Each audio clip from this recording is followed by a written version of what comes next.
Hey guys, and welcome to this video on linear and quadratic inequalities. This video will include three parts. Part 1, linear inequalities. Part 2, factorizing quadratic expressions. And part 3, quadratic inequalities. Now, I've included part 2 because you usually need to know how to factorize quadratic expressions in order to be able to solve quadratic inequalities. I've also included timestamps of each part just in case you are familiar with any of the parts. You could just skip over to the next part. But before even starting with linear inequalities, you have to understand how the signs work. So inequalities usually use signs that's speaking about greater than and less than. So the way you can understand these signs are like this.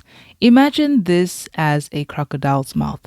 A crocodile is greedy and always wants to eat the bigger share.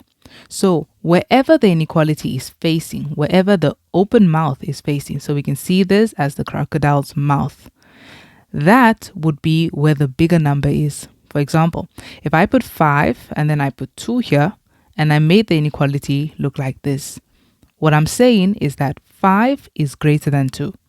And so if I also just did something like this, if I wrote 3 and then 8 and then I made the inequality face like this, what I'm really just saying is that 3 is smaller than 8. So as long as it's facing the tail, that would be the smaller value. And this would be the bigger value. And so if I wrote this x and that 5, I'm really just saying x is greater than 5 because the mouth is facing the x. And if I wrote this, I'm just saying that x is less than 2. Okay, so now that we've gone through how the inequality symbols look and the notations of it, let's go on to understanding what exactly an inequality is and how is it different from an equation. So, an inequality, just like an equation, is a statement. I could have an equation that says x plus 5 is equal to 7. And this statement can be proven to be true, but for a specific x value. So x plus 5 truly is equal to 7 as long as x is equal to 2. Then the statement will be true. And we really just solve this by seeing that since we have x plus 5 is equal to 7, we want to get x to be on its own. And so we have to get rid of the 5. And since the 5 is being added to the x, to get rid of it, you're just going to subtract by 5. But because this is an equation, what you do on the one side, you have to do on the other side. And so that's how we got that x was equal to 2. Now, just exactly the way we worked this one out is the same way we would work a linear inequality out. But with a linear inequality, this is how it's going to work. Let's say we had x plus 5 is greater than 7. Then again, we're going to look at the fact that on the left-hand side, we have a plus 5 that is stopping us from just having this x on its own. So we have to get rid of the positive 5. And the only way to get rid of that positive 5 is to subtract by 5 on both sides. Or like I like to say, is that you take this positive 5 over to the left-hand side and becomes a negative 5. And so we will have that x is actually greater than 7 minus 5, which is equal to 2. So the solution for this inequality is that x has to be greater than 2 in order for x plus 5 to be greater than 7. So if you see the difference between the equation and the inequality answer is that the equation gives you one specific answer, this linear equation, and linear equations in general, they give you one specific answer. But with linear inequalities and inequalities in general, they don't just give you one specific answer, they give you a range of answers. So let's look at this inequality and also know how to represent it on a number line, just so that we can see the values that it's speaking about. So on a number line, we'll really just have our line, and then we have 2 as our critical value. This is the value that we are focusing on. So we have 2. And the inequality says that x has to be greater than 2. So on this number line, we are looking for values that are greater than 2. And values that are greater than 2 would lie on your right-hand side. So moving this way, you would find values greater than 2. After 2, you'd get something that you get 3, you'll get 4. But before 2, you'll get 1 and 0. And so how you represent this on a number line is simply like this.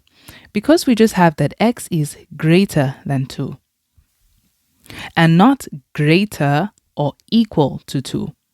As long as x is just greater than 2, all we put first of all on top of the number 2 is an open circle. If the inequality was asking for x plus 5 being greater or equal to 7, and so we ended up with x being greater or equal to 2, then we would have a closed circle. But because it's just an inequality that asks for x plus 5 to be greater than 7, and so x being greater than 2, we're going to have an open circle. And then we're going to have an arrow pointing in the direction of your answer. Your answer says that x needs to be greater than 2. So we're going to point in the direction of numbers that are greater than 2. So numbers that are greater than 2 go this way. And so that's how to just represent that on a number line. And of course, our number line goes on to positive infinity and negative infinity. That's why the arrows are included. Okay, so now just to understand more about linear inequalities, let's go on to some activity. So I'm going to put down an activity just so that we can explore some new things that can be included in linear inequalities. So in the first activity, we have to solve for x in the following inequalities and represent your answer on a number line. So in 1.1, you have 2x minus 4 is less than 10. Okay, so you can go ahead and pause the video and complete this inequality and then play the video to view the solution. Okay, so this is the solution. We are looking at this and we have 2x over here. We want to get x on its own, but right now there's still a 2 in front of it. We can't do anything about that. The first thing you have to do is get rid of the negative 4, because on the left hand side you have 2 separate terms, and so you have to have one term only on the left for you to divide on both sides. So I'm going to go ahead and get rid of the negative 4 by taking it over, and when I take it over it's going to become a positive 4. So instead we're just left with the 2x on its own here being less than, and then we still have the 10, and now we have a plus 4. And so that is just 2x being less than 10 plus 4, which is 14. And then we have to solve for x. Since this is x over here, the 2 is in front of the x. The only way to get rid of this 2 is to divide both sides by 2. So if we divide both sides by 2, we finally get that x is less than 14 divided by 2 is 7. When you have solved for this inequality, I also want you to represent it on a number line. So if we're looking at this on the number line, we just have a line and arrows. Our critical value or the focus number is the 7 for our solutions. So we put the 7 down and we are saying that x is smaller than 7. Remember, it doesn't say smaller or equal to 7, it says smaller than 7. So we're just going to have an open circle on top of the 7. Then remember, we're looking for values less than 7. Values that are less than 7 go towards the left. So that's what the number line is going to look like. For the next example, this one is not an activity. This will be an example because there's going to be a need to divide by a negative number, and I want to show you what happens. So let's say we had negative 3x plus 9 is greater than or equal to 27. And so in this situation, we can go ahead and first of all, you can get rid of the 9. So if you take the 9 over, you're going to have negative 3x being greater than or equal to, still have your 27, and this positive 9 goes over and becomes a negative 9. And so we have negative 3x being greater or equal to 18. And then now you see that in order to solve for x, we would have to get rid of this negative 3 by dividing both sides by negative 3. So this is something that happens in inequalities. When you multiply or you divide by a negative number, the signs will always change. So this is something you need to always remember. So if you divide both sides by negative 3, then this is what we're going to have instead. We're going to have that x is not greater anymore, but now is less than or equal to. 18 divided by negative 3 is negative 6. So that's our answer. Now, I want to show you how we would have solved that if, let's say, we did not leave this negative 3 on this side and we took it over to make it positive. So if we had the same sum again, and this time we decide to take this negative 3 over so that it can become a positive 3x. And so if you take it over, I still have the greater than or equal to, and this now becomes a 3x. So I'm not going to keep the 27 here anymore. And then over here, I still have the 9 on the left-hand side. It's still positive. But on the right-hand side, I have to take the 27 over. And because it's a positive 27 here, when it comes over, it will become a negative 27. And so if you say 9 minus 27, you get negative 18 being greater or equal to 3x. Again, we want to solve for x. So you need to get rid of the 3 by dividing both sides by this 3. And when we divide both sides, we get that x, we're left with x over here, is greater or equal to. So the sign doesn't change here because we're not dividing by a negative. And negative 18 divided by 3 is negative 6. Now, you will see that these two things are exactly the same. This one, on the other hand, is just written where x comes first. So if you had to put it in the same order, let's say we put x first and then the negative 6 over here, you still have to follow the inequality and how it's facing. When you're looking at the x versus the negative 6, the inequality is facing the negative 6. So I'm just going to rewrite it like that. It faces the negative 6 and we still have the equal to on the bottom. So now you see that it says the exact same thing as the solution that we have over here. And that is why when you multiply or you divide by a negative number, the signs will change. Okay, and then we also have to represent this on a number line. So since we have that x is less than or equal to negative 6, we have our number line, we have our critical value, which is the negative 6, and our arrows. And so values that are less than or equal to. So this one has an or equal to. So the kind of circle that you're going to have on negative 6 is not going to be an open circle anymore. It's going to be closed. And now we're looking for values that are less than or equal to negative 6. So since it's less than negative 6, values that are less than negative 6 go this way. And so that's how you would represent that on a number line. So you just have to get used to knowing the rule about when you multiply or divide by a negative number. And you also have to know how the number or how the values, the solutions look on the number line.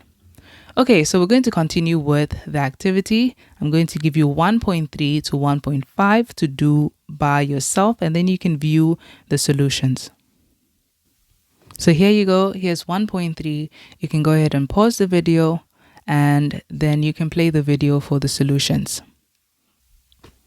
Okay, so with this one, we have negative 5x, and then we have the plus 20. So we have to get rid of the positive 20 to leave this on its own.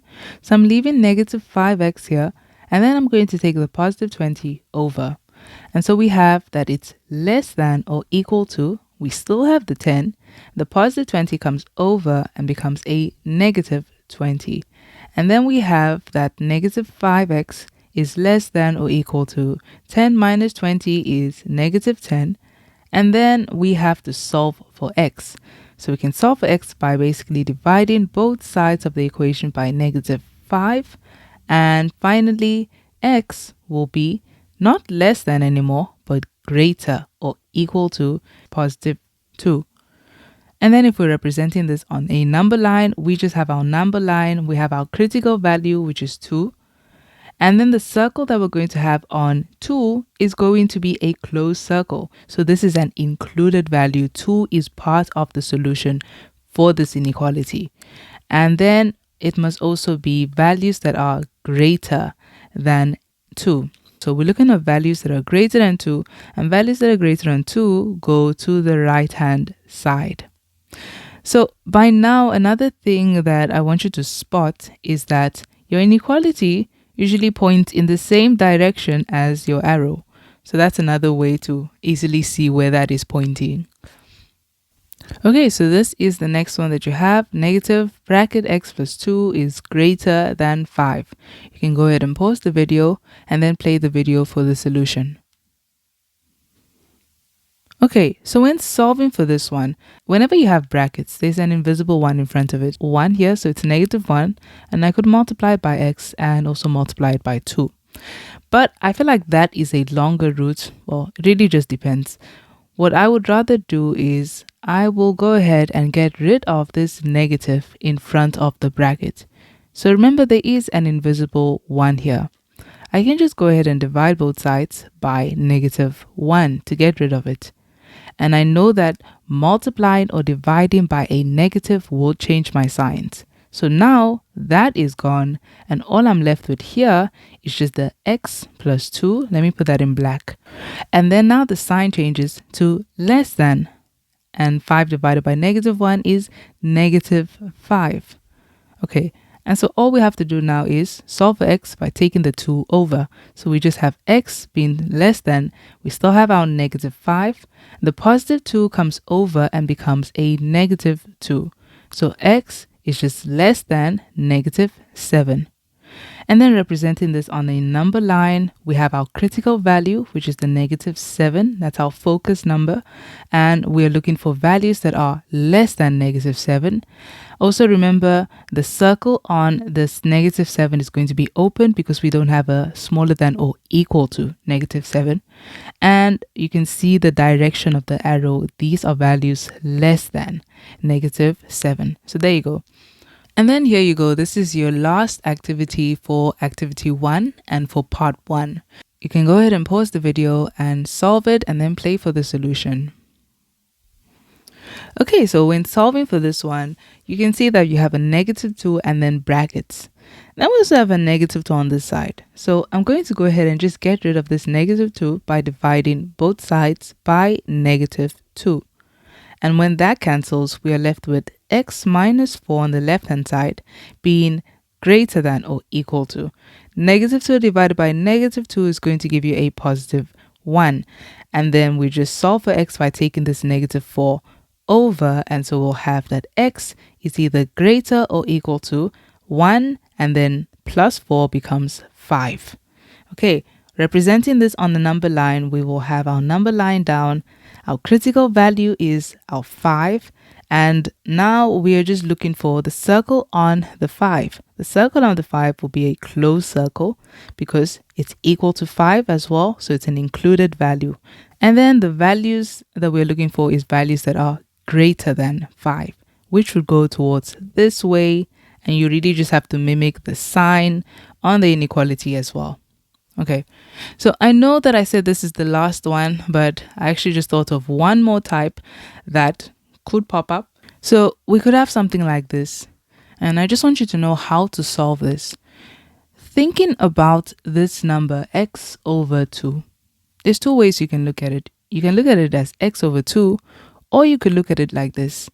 In front of the variable or the letter x, there's actually an invisible 1. Because it's something x, it's 1x, just like we have 2x and 3x. So this is 1x. So another way you could have written this is 1 over 2, and then we have our x. So because the x was next to the 1, it was really just being multiplied by x.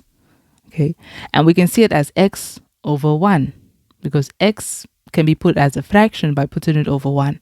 So really, this is just 1 over 2. And if we got rid of that 1, because we don't really have to write the 1, it's just 1 over 2x. So you could have looked at that as 1 over 2x plus 4 being greater than 5. And then you could have just solved for x like you usually would, but this time you would be dividing by a fraction. Another way to have looked at this, but if I wanted to solve this as it was, I could have instead just done this. So instead of doing that and solving it the usual way, I could have done this. So since I have x over 2, this is just one term on its own. So we have two terms on the left hand side. I'm going to take the 4 over instead first, so that we'll be left with one term on the left. So we just have the x over 2, and then it's greater than 5, and we're taking the 4 over. 5 minus 4 is just going to give you 1. Now we need to solve for x. So how you solve for x is spot where x is first. X is on the numerator. And what is disturbing us from solving for x is this 2. This 2 is being divided by the x. So since it's being divided by the x, the only way to get rid of it is to multiply by 2. So if you multiply by 2, but you have to do it on both sides because it's an inequality, so also multiply by 2. What would happen here is we have the 2's cancel, because this is really 2 over 1 and it cancels diagonally. So those would cancel. And also I'm just going to tell you the reason it cancels diagonally is because we're really saying x multiplied by 2, which is 2x, over the 2 multiplied by 1, which is 2. And so those 2's will cancel. And so we're just left with x over here. And then that is greater than 1 multiplied by 2, which gives you 2. So that's another way of working that out. And on the number line, of course, this would be, we'll have a critical value 2, open circle on top of the 2 because it's not equal to 2. And we're looking for values greater than 2, which would lie this side on the right-hand side. So that really just concludes it on linear inequalities. Part 2 will be about factorizing quadratic expressions. If you know that you are familiar with how to factorize trinomials, then you can skip this and move on to part 3. And now we are on part 2, factorizing quadratic expressions. So when we speak about quadratic expressions, I just want to show you that we can have 2 types of quadratic expressions. Or really in this video, we're going to deal with 2 types of quadratic expressions. So the first type we can have is the one where you're factorizing and you need to use difference of 2 squares. And these are things like x squared minus 4. So to factorize this, you need to use the difference of 2 squares factorization method. And then the second type of quadratic expressions we're going to deal with here are trinomials. And specifically, we're speaking about quadratic trinomials. So something like x squared plus 5x plus 6. And so you have to factorize this, and this is a quadratic trinomial. So let's go ahead and start with difference of 2 squares. So the first example, we're given x squared minus 4. So to factorize difference of 2 squares, this is a quadratic expression. And remember, the only reason it is quadratic is because we have x and the highest power is 2. So as long as the highest power of x is 2, then it's quadratic. So when factorizing this, I'm going to say it's equal to, and I'm going to open up 2 brackets. So since it's difference of 2 squares, remember that in difference of 2 squares, we're speaking about square numbers and square variables. So first of all, we're looking at the first term and we have x squared. You have to square root the first term. So whatever is on the first term, you're going to square root that. And so the square root of x squared would be x. So it means that we're saying that if you take x and you multiply it by x, you're going to get back to x squared. And then we're also going to look at the 4. And we're going to square root the 4. So what times what gives you 4? It is the 2 multiplied by the 2. It always has to be the same number multiplied by the same number. That's why they are square numbers. That's why it's difference of 2 squares. And then we're just going to include, in order to get a minus back in the middle, we're going to put a plus and then a minus. So that's how to factorize difference of 2 squares. Okay. And then let's just do the second example, and then you can do the activities that I'm going to put down as well. So example 2, we have x squared, rather 4x squared minus 1. And we have to factorize this. So again, is equal to, we have 2 values. We're going to have to find the square root of both of these values. So our first term is 4x squared. If you square root 4x squared, the square root of 4 is 2. Square root of x squared is x. So we have 2x. And on this side, we also have to have 2x. So 2x times 2x gives you 4x squared. And then we have 1. So you have to square root 1. The square root of 1 is 1. So we also have to put 1 here. So it's 1 times 1 that gives you the 1. Then we're going to have a plus here and then a minus here. So you always have to make sure that when you're looking at it, they are both square numbers. The first and the second term needs to be a square number or variable for it to be difference of two squares that you need to use. Okay, so now I'm going to put down an activity. So here you go. Here's an activity. You can go ahead and pause the video and then complete the 3 questions that you have here and then play the video for the solution. Okay, so here are the solutions. So for the first one, always just make sure that both terms are really square numbers. So 9 and x squared, those are squares, and 16 is also a square. So we can open up 2 brackets. We're saying the square root of 9x squared, which is 3x and 3x, square root of 16, which is 4 and 4, and then just include a plus and a minus. And then the second one, we have 2 brackets as well, because we can see that these are both square numbers. Square root of 1, we have 1 and 1. Square root of 25, that is 5 and 5. And we have x squared, so it's x as well, and x. Then plus and minus. And then the last one, we have a 36 and 49. We have x squared and y squared. These are all square numbers. Now, sometimes there's a common factor, but in this one, there isn't a common factor. A nice way to find out whether there's a common factor in these numbers or not is to really just put 36 over 49 on the calculator and check if it changes or it still stays as 36 over 49. In this case, it really just stays as this because there's no common factor, and so nothing really divided by anything here. They have nothing in common, and so they just stayed the same. Okay, so since we know that, we can just open up 2 brackets. The square root of 36x squared, we're going to have 6x and 6x. And the square root of 49y squared, we're going to have 7y and 7y. And then we just include your plus and minus. And so that's how to factorize those. Okay, and now still on the topic of difference of 2 squares. Sometimes in your difference of 2 squares, you have a common factor, and you need to be able to identify that and take out the common factor first.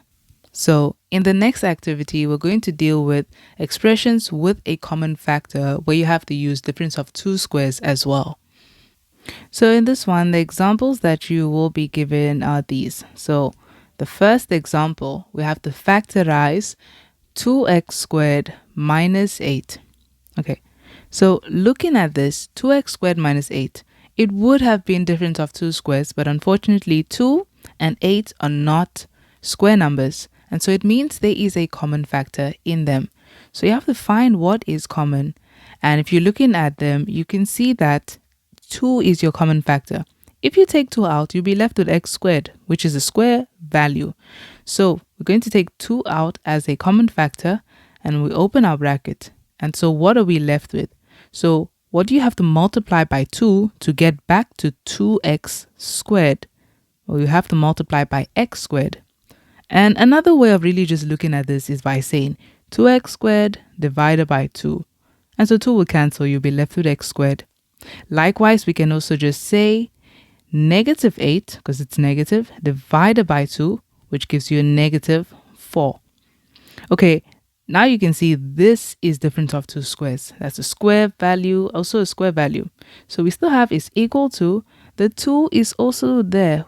We can't just leave it. Open 2 brackets now to factorize those. And so the square root of x squared will just give you x and x. Square root of 4 will give you just the 2 times the 2. And then you just include a plus and a minus. In example 2, we have 12x squared minus 27. So we have to factorize this. And so you can see that the number 12 and 27 are not square numbers. And so there is a common factor in this. So how you can find out what the common factor is, there's 2 ways of finding out. The first way is really just to keep dividing 12 by various numbers. So I could try 12 divided by 2 to find out if 2 is really the common factor. But I'll get 6. And 6 is not a square number. And since it's not a square number, it is not going to work. then it means that 2 is really not your common factor. Then I could try, okay, 12 divided by 3. So 12 divided by 3 gives you a 4. And 4 is a square number. So it is a square number. And so it means that 3 is possibly your common factor. So to find out if 3 really is your common factor, you have to find out if if you take 27 and you also divide it by that common factor of 3, do you also get a square number? So if you divide 27 by 3, you get 9, which is a square number. And so it means that truly 3 really is your common factor. So that's one way to find out that, by dividing by various numbers. But there's also a quicker way to do this. So another way that you can do this is like this. Since we have 12 and 27, you can put this on the calculator as 12 over 27. So this is if you were allowed to use a calculator. And if you were doing this, just see what it simplifies to. So it simplifies to 4 over 9. The minute you see it does not stay the same, but it simplifies to something, there is a common factor. And so just ask yourself, from 12 to 4, what did I divide by? So 12 divided by 3, that's what will give you 4. And from 27 to 9, what did you divide by? It's divided by 3. And so you can see now 3 is the common factor. So you can really just do this by putting the smaller one over the bigger one. And then you find out what the common factor is. Okay, so we're taking 3 out as a common factor. And then we open up our bracket. And so 12x squared divided by 3, that is just going to be your 4x squared. And then you have your negative 27 divided by 3, which is negative 9. And so there, we have square values here. So let's factorize that. We have the 3, we open up 2 brackets, and then we're going to square root the first value. If you square root this, you're going to get 2x. And then we're also going to put 2x over here, square root the 9, you get 3 and 3. And then we just put a plus and minus. And so there we go, that is factorized. Okay, so those were examples. Now I'm going to give you an activity on these ones, these difference of squares with a common factor. So just to understand the numbering system of this is a continuation of this activity because this is still on difference of two squares. So I'm just going to continue 2.1.4. Okay, so here is your activity. You can go ahead and pause the video and then play the video to view the solutions. Okay, so here are the solutions to these ones. So in the first one, we're going to have to remove the common factor because you can see that 18 and 32 are not square numbers. Easy way to find out whether what the common factor is by saying 18 over 32. I usually put the smaller number over the bigger number just because it's easier for it to divide like this so that you don't end up getting a whole number, because some numbers can actually just divide perfectly. Like if I had 20 and 4, if I say 20 over 4, unfortunately that would just give you a 5. And so I just try to keep it as an improper fraction. Okay, so 18 over 32, and if you put that onto the calculator, you're going to get 9 over 16. So just ask yourself, from 18 to 9, what did you divide by? You must have said 18 divided by 2 to get 9. And then from 32 to 16, you must have also divided by 2. And that would have given you 16, because 16 times 2 is 32. So 2 is your common factor. So we're going to take 2 as the common factor. I shouldn't actually get rid of that for now. So 2 out. And then we're going to have 18 divided by 2 is your 9x squared minus your 16. So that's what will be left. Then you have to factorize this. So we still have the 2. Open up 2 brackets. Square root of 9x squared, that's 3x times 3x. Square root of 16, that's 4 times 4. And then add your plus and minus. And then the next one, we have 25 and 100. Now in this one, funny enough, 25 and 100 are both square numbers. But it does not mean that there isn't a common factor. There's still a common factor and you have to get rid of it first. So I'm going to again say 25, the smaller number over the bigger number, and see what exactly it simplifies to. And if you divide this, this gives you 1 over 4. So ask yourself, from 25 to 1, what did you divide by? You must have divided by 25. And from 100 to 4, you must have divided also by 25. So that is your common factor. So we take 25 out as the common factor, open a bracket, and so 25x squared divided by 25, you just be left with the x squared, and then the minus 100y squared divided by your 25, you're just going to be left with a 4 minus 4 and then y squared. And so there we have our square numbers inside the bracket. So we're going to still have the 25, open up two brackets, and you have the square root of x squared, which is x and x, the square root of 4y squared, which is 2y and 2y, and then a plus and a minus. So this way it will be fully factorized. If you factorize it with the 25 and the 100, you would still have a common factor between your two terms in the bracket. And so that would not be fully factorized, because fully factorizing something is using every possible type of factorization that needs to be used for that expression that you have. Okay, and then lastly we have 500 x squared minus 5. So in this one, again, you can just say 5 over your 500, and you will be left with 1 over 100. So from 5 all the way to 1, what did you divide by? You must have divided by 5. 500 to 100, you also divided by 5 to get that. And so remember, they must always have to be divided by the same thing. But of course it will work because I use the calculator. So if you have now your 5 out as the common factor, so we open up a bracket and we are left with 500 divided by 5, which we can see here, that gives you 100. So 100, and then you have your x squared, and then negative 5 divided by 5 is negative 1. Okay, and now we just have to factorize this. So this is finally equal to, we have 5, open up two brackets, and so the square root of 100x squared, that is 10x multiplied by 10x. And then square root of 1, that's 1 multiplied by 1, and then just add your plus and minus. Okay. So in the next part of this video, we're going to be working on another type of quadratic expressions, which are trinomials. So we have already worked with the difference of two squares. Now we're going to move on to trinomials.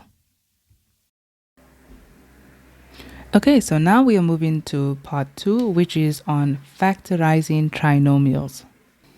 Now, first of all, let me start off with why it is important to know how to factorize trinomials. I know that many a times we look at a quadratic equation, so something like x squared plus 5x plus 4 is equal to 0. And then you look at that and say, okay, I can just use the quadratic formula. That is true, you can use the quadratic formula, but you will notice that in the marking guidelines in your paper, you actually lose a mark for not putting in factors. Instead, you just went straight to the answer, so it actually loses 1 mark in those questions in your exam. Another reason you should know how to factorize quadratic trinomials is because in trigonometry, there's a section where you have to factorize these trinomials as well. And if you were trying to use the quadratic formula on this, it will not be so easy. But it doesn't mean that it's actually impossible to factorize and solve for theta in this trigonometric equation. Although it will be better if you knew how to factorize quadratic trinomials. So really, in a nutshell, the quadratic formula is specifically meant for those trinomials that cannot really be factorized because their answers or their solutions are not rational. Another thing that I want to include is that this trinomial that we have, like let's say it was just an expression, it's not the only type that you have to learn how to factorize. With these ones, these are more of the simple types. You still have these ones that would look something like 2x squared plus 3x plus 1. So something like that. So in this case, you see that x squared has a coefficient of 2 in front of it. So that one is factorized using a different method. So it's really important to actually just learn how to factorize these rather than always just relying on the quadratic formula. So our first example can be this one again. So example 1, we have to factorize this quadratic expression. Okay, so since it is a quadratic expression, we are going to just open up two brackets. And after we've opened up these two brackets, you just look at the first term and we're going to ask ourselves, what multiplied by what gave us x squared? And so that would be x multiplied by x.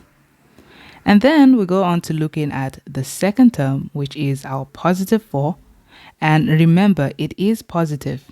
So we're also asking the question, what multiplied by what would give you a positive 4? So let's speak about that positive first of all. The only way you can get two things, you can have two things being multiplied together and get a positive answer is if both of them were either positive. So positive multiplied by a positive would give you a positive. Or if they were both negative. So negative multiplied by negative would give you a positive as well. But how you know which one exactly it's going to be is looking at the middle term. So as you can see, the middle term is also positive. So it means that it must have been this one since there are absolutely no negative values in this expression. Okay, so we know the signs now of the numbers that we're going to have. So you also just have to ask yourself, what multiplied by what would give you a 4? But then when you add them together, they should give you a 5.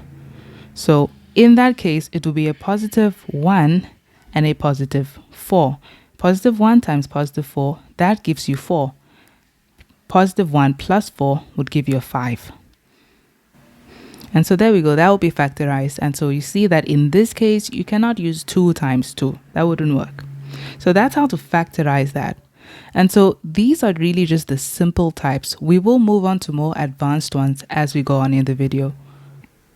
Example 2, we've been given x squared minus 7x plus 12. So again, equal to, and we open up two brackets. And then we're going to ask ourselves, what multiplied by what would give you x squared? And so again, that would be x multiplied by x. And then we will ask ourselves, what multiplied by what would give you a positive 12? Now, there are a whole lot of things that could give you positive 12. But let's think about the signs first. We want a positive 12. Remember, the only things that can give you a positive value here is if both of them were either positive or both of them were negative.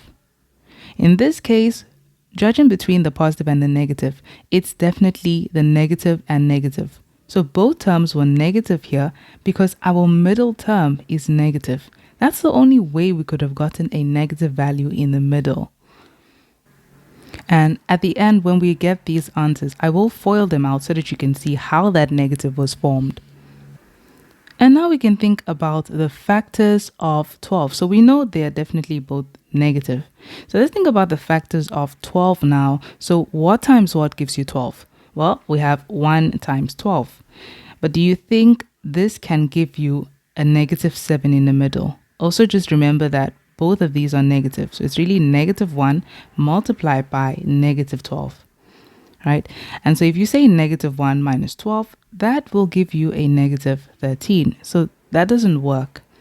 Okay, we could try something else. Let's try 2 multiplied by 6. But remember, they're also both negative. And so if you said negative 2 minus 6, it would give you negative 8, which is not negative 7 in the middle. So we could also just try negative 4 multiplied by negative 3. And if you say negative 4 minus 3, you get negative 7. So this one works. So here we're going to have a negative 4 and here a negative 3.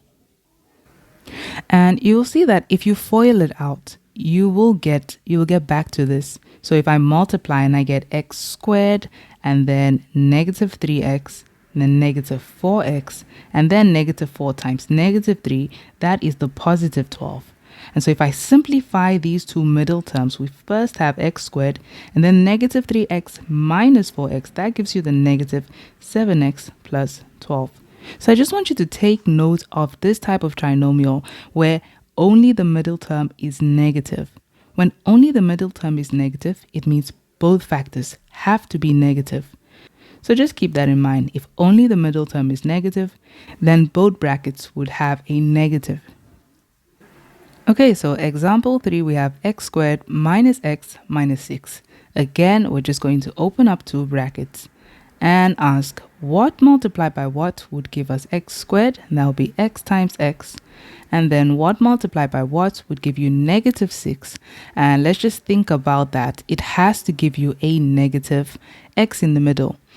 Remember, you have a negative 6 here. The only way you could have gotten a negative value is if you said a positive multiplied by a negative, or a negative multiplied by a positive.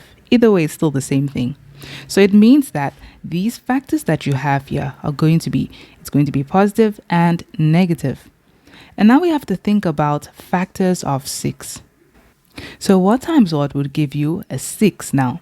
But we need to get in the middle, we need to get a negative 1, because remember, in front of this x we have a minus, but in front of x there's actually an invisible 1 there.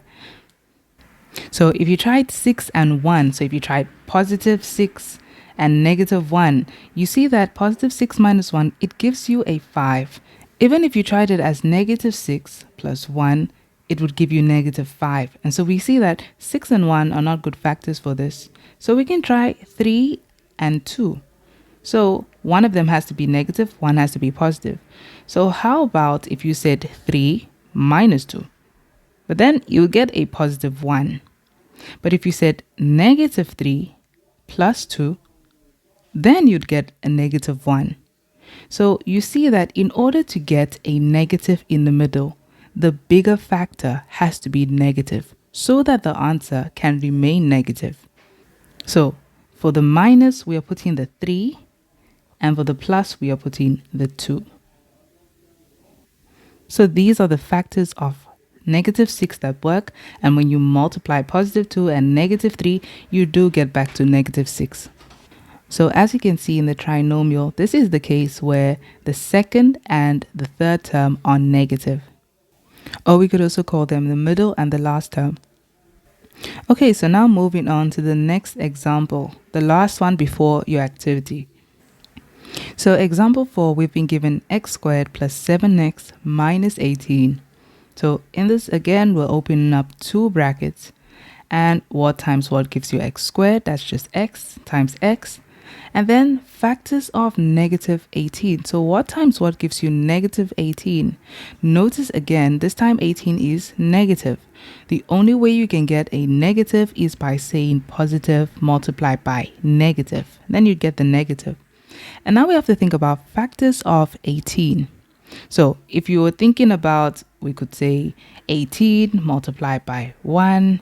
Either of them could be negative. So even if it was this case, this one would clearly not work. We need to get a positive 7 in the middle.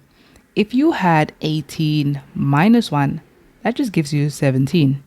Even if you had negative 18 plus 1, it would just give you a negative 17. So here the 18 is positive, here it's negative. So here these ones do not work. So these factors will not work at all. Let's try different factors for 18. Since 1 did not work, let's try 2 and something else. So 18 divided by 2 gives you 9. So we could try 9 and 2. But now we have to see which one should be positive and which one should be negative. If you said positive 9 minus 2, you're going to get a positive 7, which is actually what we want. So you see that in this case, if you had said negative 9 plus 2, you would get negative 7. And so here you shouldn't panic immediately. Just change the signs. So let the other one take the other sign instead. So in this case, positive 9 and negative 2 work. So positive 9 and negative 2. Because it gives us our positive 7 in the middle. Okay, so now I'm going to give you an activity. So as I present the activity, you can pause the video, work it through, and then play the video for the solution. So with this activity, I'm not going to explain each and every question. So what I'm going to do is I'm just going to put down the solutions for each of them. So when you see the activity, go ahead and do the 8 questions that you're going to have, and then I will show you the solutions, but I will not work them out in the video. I will just show you the answers. So if you see that yours is wrong, then what you can do is foil out your own and then see if you really get back to the expression that you had initially. Okay, so here are your questions. You can go ahead and pause the video and start working them out. And then when you play the video, I'm going to show you the solutions. Now, sometimes expressions have a common factor in them, and all you really have to do is just take out the common factor and then factorize the expression like you normally would. So here's an example. So we are given this expression and we have to factorize it. So to take out a common factor, look at each term in the expression and ask yourself, what is common between all these terms? What can go into every single term here? So you would notice that 3 can go into this. We can also say 18 divided by 3 and it will also divide perfectly. And we can say 24 divided by 3 and it would also divide perfectly. So it means that 3 is your common factor all through these terms. So we're going to just take 3 out as a common factor. So we're just going to take 3 out as a common factor and then open up a bracket. And so all we're doing is we're going to ask ourselves, what multiplied by 3 would get us back to 3x squared? So 3 times what gives you 3x squared? And that would just be x squared. Another way of looking at this is you could simply just say 3x squared divided by 3. And so if you had to divide that, the 3's would cancel and you'd just be left with x squared. Okay, likewise, we can also say negative 18x divided by our common factor 3. So negative 18 divided by 3, that's going to give you a negative 6. And we still have the x there as well. And then positive 24 divided by 3, and that will give you a positive 8. And so there we go. We took it out as a common factor. And now inside this bracket, we just have to factorize that part like we normally would. So it's equal to, do not forget your 3, it's still there, and then open up 2 brackets.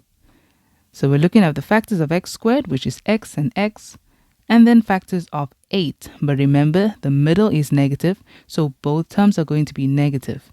So the factors that would work for 8 to give you a negative 6 in the middle would be 4 and 2. So there we go, negative 4 minus 2 is negative 6. And that's how to factorize this one. So again, I'm going to give you an activity. It's just going to have 3 questions in it. So here are the questions. You can go ahead and pause the video and then play to view the solutions. Okay, and now we move on to quadratic expressions that have a coefficient in front of the x squared, but that coefficient is not a common factor. So in this example, we are told to factorize the following quadratic expressions. Now, example 1 has 2x squared plus 5x plus 3. Now, in order to factorize these, we're not going to factorize them as we did with the previous ones that did not have a coefficient in front of x squared. We're going to use a method called the cross method. Now, I know that there are other methods out there, but I just use this one because I particularly like this one. And so this is how the cross method works. So we're looking at this expression and we still followed a similar procedure as the previous ones and how we work those ones out. So what we're going to do again is look at our first term, which is 2x squared, and ask ourselves what multiplied by what would give you this 2x squared. Well, that would just be 2x multiplied by x. And then we'll also ask ourselves what multiplied by what will give us this last term of positive 3. And that would really just be a positive 3 multiplied by a positive 1. And notice that the factors that give you this first term, you put it in a top-down arrangement. and the factors that give you this last term, you also put it in that top-down arrangement. And now here is why it's called the cross method. What we're going to do is we're going to multiply across. We're going to look at this 2x and multiply it to this positive 1. And that gives us a positive 2x. And then we're going to say this x multiplied by this positive 3, and that gives you a positive 3x. And then if you say 2x plus 3x, you get a 5x. Now, this is how this works. As long as you end up with the same middle term as the trinomial, then it means that these factors are correct. And so this is how you write the factors down. You take them as this. It's the 2x plus 3 and the x plus 1. So those are our factors. It's 2x plus 3 and x plus 1. And if you go ahead and FOIL this out, you will see that you will end up back to your original trinomial expression. Now, I know with this example, it made it seem like, okay, this is going to be easy. It's not always easy, and so I'm going to show you other examples where you will see situations where you're going to have to use a trial and error method. So sometimes these factors don't work, and then there's something that you just have to change about it. So let's move on to example 2. So example 2, we have 6x squared plus x minus 2, and we have to factorize this.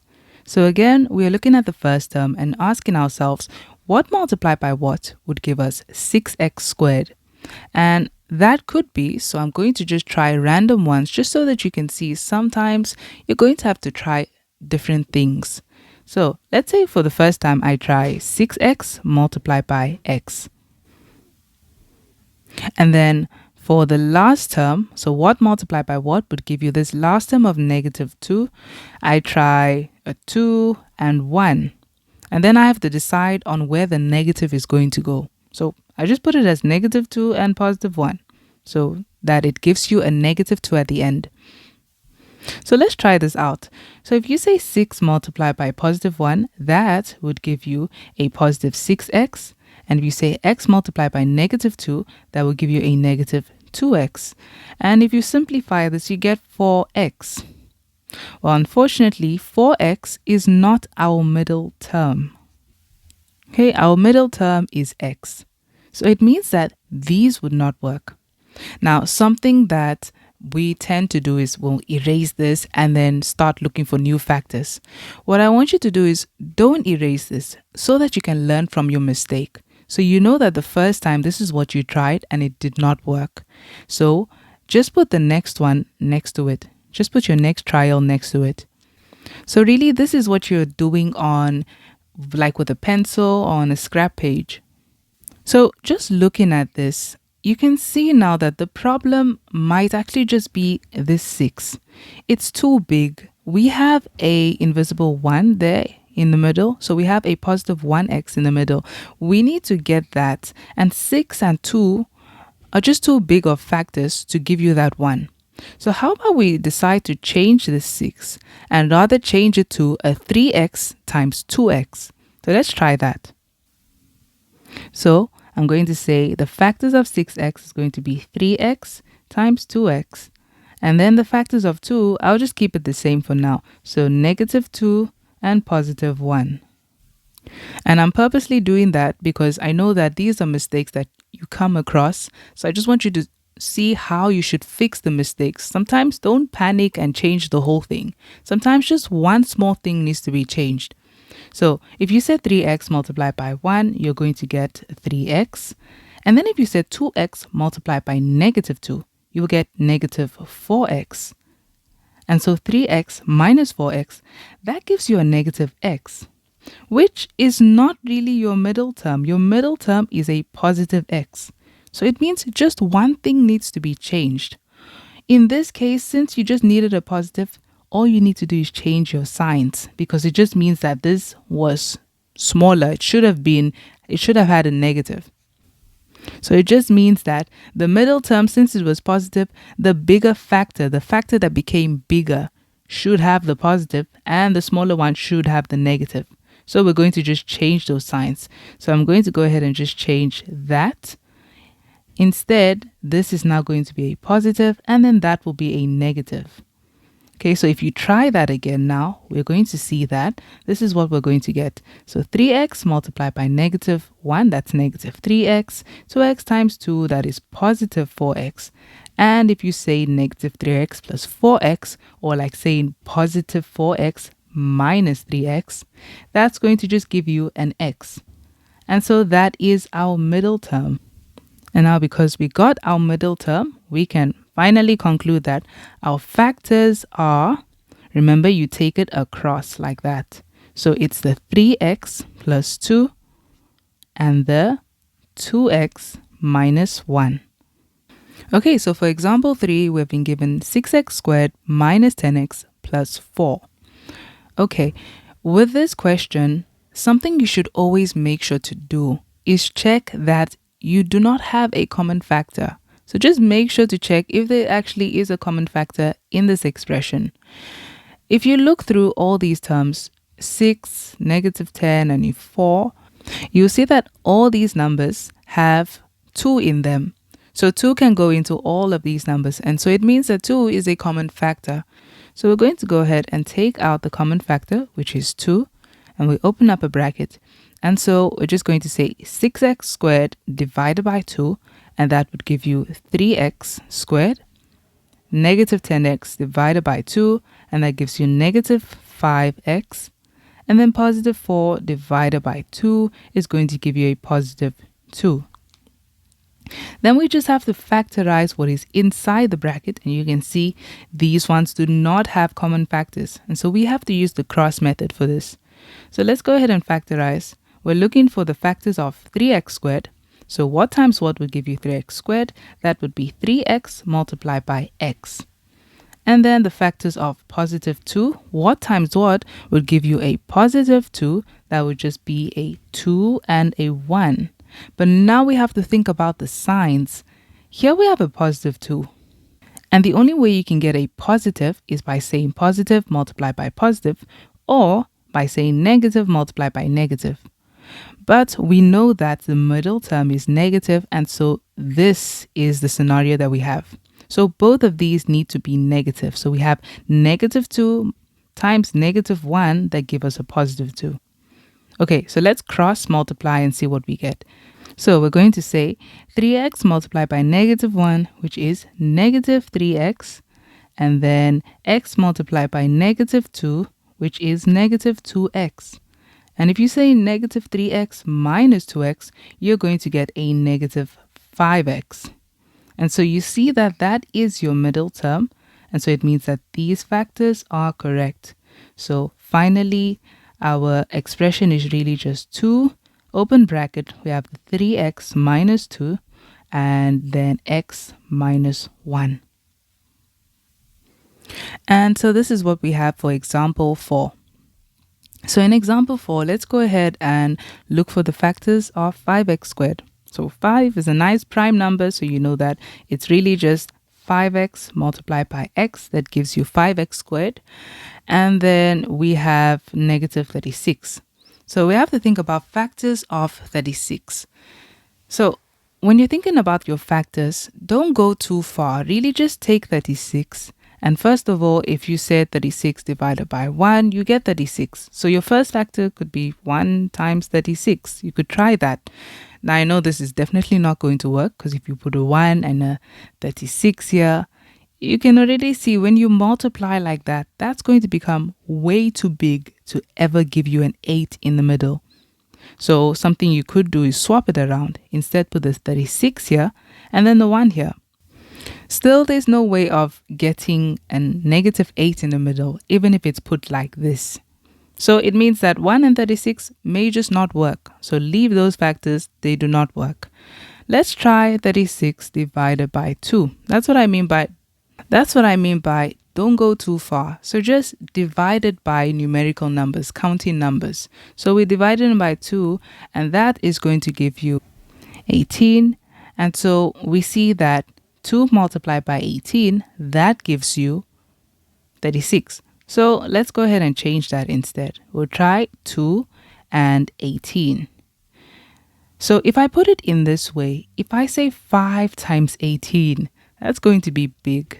And so that's not going to work out to eventually give you a negative 8 in the middle. That's why I say this is a trial and error thing.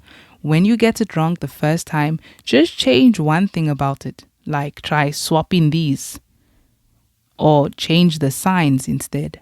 So do not make drastic changes. Just change one thing about it just so you can monitor it. Another thing you can do is don't erase when you have done this. You can leave your trials so that you can see your mistakes. Okay, so I erased. If I didn't, I would have just written the same thing on this side. Okay, so I know it's not going to work this way. So how about if we just say 18 and 2? Okay, so if I say 18 multiplied by x, that's going to give me an 18x. And if I say 5 times 2, that's going to give me a 10x. Looking at 18x and 10x, can they give you that negative 8 in the middle? Remember, you have a negative 36. The only way you can have a negative is by saying a positive multiplied by a negative. So one of them needs to be negative. Okay, so if you look at it in this way, if you had the 18 being negative and the 10 being positive, negative 18 plus 10x, that will definitely give you a negative 8x. Okay, so now we know that that needs to be negative. Since the 18x needs to be negative, this is how you can find out which one needs to be negative. Think about which one formed the 18x. When you said x multiplied by 18, that's what formed that. So that gets the negative. And then, of course, the 10x was formed by saying 5 times 2, so that gets the plus. Okay, so in this one, we don't really have to test it. You can if you want to, but it's really the same thing that you're going to get. See, same thing. And so we can just go ahead and write down our factors. Our factors are, we have, remember, you look at it across like that. So 5x minus 18. And then we have x plus 2. And that's how we factorize that. So with the questions, the activity that you're going to get, it may be trial and error, but just keep trying and then you eventually get to the answer. And remember, do not make drastic changes. Just change one thing about it first, then check if you really get the middle term or not. Then if that doesn't work, change another thing about it, like the numbers. So with these, the more you practice, the better you will get at it. So here are the questions. You can go ahead and pause the video, and then when you play the video, I will show you the solutions.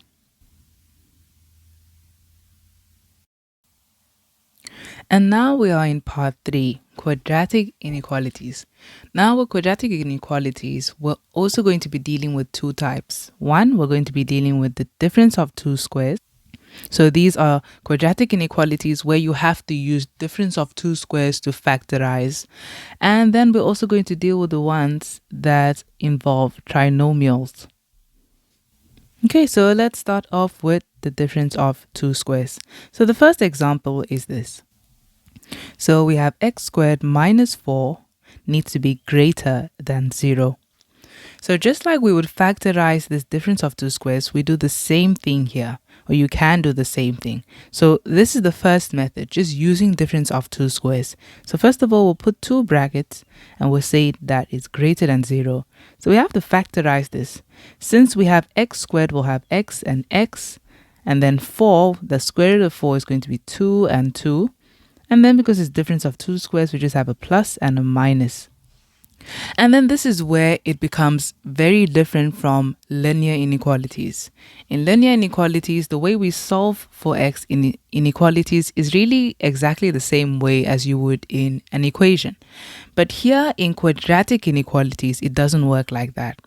So first of all, here what we're going to do is we're going to find something that we're going to call our critical values. So these are not our solutions yet. They're just the critical values. They're just the values that we're going to focus on. And we really get that just by saying, as we have x plus 2, is the same thing as having x plus 2 is equal to 0. And then you take 2 over, or you subtract by 2 on both sides, and then you'll get x is equal to, and we have a negative 2. Negative 2 is one of your critical values. Then we do the same to the other bracket as well. We're going to have another critical value as x minus 2 is equal to 0. And we have now that x, and that's because we have a negative 2, we're taking that over and becomes positive, or you could see it as adding 2 on both sides of the equation. So we have is equal to 2. So these are our critical values. They are not our solutions yet, they're just the critical values. They're the values that we're going to focus on. And so now that we have those, I'm going to put them down like this. I'm putting x, and the number that we're comparing this to is negative 2. That's our critical value. And then I'm going to put down x, and my other critical value, positive 2. And then this is how you actually solve for this inequality. You need a number line. So we're going to draw down a number line, and on this number line, I'm going to put both of my critical values down. So I decided to change it to blue instead. And so I'm going to put both critical values down. First, I have the negative 2 over here, and then the positive 2 over there, because that one is bigger. Then the second thing you're going to do is you're going to find a number that is smaller than negative 2, which would be negative 3.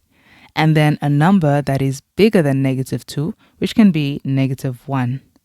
And we're going to do the same thing for 2. A number smaller than 2, that is going to be 1. And then a number bigger than 2, which is 3. Okay, so now that we have our number line down, let us talk about what goes on top of your critical value. So a circle will always be on top of the critical value. But now you have to decide whether the circle will be closed or open. So since we just have greater than 0, your circle on top of the critical value is going to be an open circle. So this is for if it's just greater than 0 or smaller than 0, then you just have an open circle. But if the original inequality said greater or equal to 0 or less than or equal to 0, then you're going to have a closed circle. So that's the difference between that. And I will go into more detail on this as we go on in this video. So now on top of the negative 2, we're just going to have an open circle. So now that we have an open circle on top of the negative 2, we need to find out in which direction will our answers lie in. To find out this, we have to look at the original inequality. The original inequality says x squared minus 4 needs to be greater than 0, meaning whatever you put in place of x, this whole thing, when we say minus 4, it should always give us a value that is greater than 0. So we're trying to find out the values of x for which this inequality will be true. So what we're going to do is the numbers that we have sitting next to negative 2, which is negative 3 and negative 1, we're going to substitute it into here and see if it really gives us a value greater than 0. Okay, so for this, let us try negative 1 first. And I'm specifically trying this for a reason. So let's try negative 1. If we substitute negative 1 into this equation, into this, let's see what we get. Do we get a value greater than 0? So if we substitute negative 1 all squared minus 4, you're going to get negative 3. And negative 3 is not greater than 0. And so it means that the values that are moving towards this direction, towards the right for negative 2, they're not working. So it's not going to work. And so this one did not work. Let's try negative 3. So if you substitute negative 3 into this, this is what we're going to get. So if we substitute negative 3 into this, you see that we get an answer of 5. And 5 really is greater than 0. So you always have to make sure you're looking back at this. You're trying to find out for which values of x will this inequality be true. So that works. That gives you a value greater than 0. And so what we're saying is the number that worked when we compared negative 2 to these two numbers was negative 3. So it means that our solutions lie in this direction. So in that direction, you can see these are values that are less than negative 2. And so when we're looking at x and negative 2, we are saying that x needs to be smaller than negative 2. And so because it's smaller, the tail of the inequality, that inequality sign, the tail should face the x. So we're saying that x is smaller than -2. Okay, and then we have to do the same thing now for 2, our critical value of 2. So first of all, the circle that we're going to have on 2, because our original inequality was just this, and it just said greater than 0, it didn't say greater or equal to 0, the circle that we have on the critical value of 2 is just an open circle. And then we have to find out which direction this inequality is going to point towards. So we are looking at our original inequality, and we have to make this true. So let's try out the number 1. If you substitute 1 into this, let's see what we get. So we substituted 1 and we get -3. -3 does not suit this inequality. It doesn't make it true. We want something that will make this greater than 0. So when we substitute any number here, we should get an answer greater than 0, and that does not work. So +1 is not working for this. Okay, so let's try +3. So if we substitute +3, let's see what we get. So you see, if we substitute +3 into this, we're going to get a 5, and 5 works out perfectly for that. So it gives us a value that is greater than 0, as our inequality has stated. So it means that the values that are working are moving towards the 3, because 3 worked.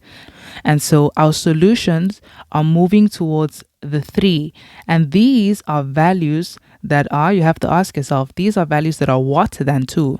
These are values that are greater than 2. So when we're looking at x and 2, we are saying that our solutions for x are values that are greater than 2.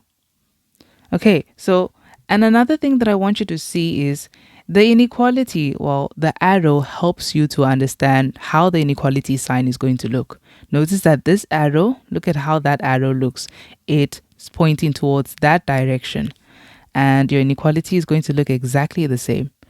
Notice the same thing as well with that arrow, and your inequality also looks exactly the same. So to conclude, just to see if this is really just our final answer, you have to look at your inequality and see, are they speaking about the same set of values or not? So notice that this one is pointing towards numbers greater than 2, and this one is pointing towards numbers smaller than -2. These are values that are completely unrelated. They're not the same set of values, and because there is no relationship with these values, this is just your final answer. So I will show you a case where there is a relationship between the values and how you need to conclude. So x is either less than -2 or x is greater than 2. And we have also represented a number line. Okay, so now I want to show you another method of solving for x in this type of inequality.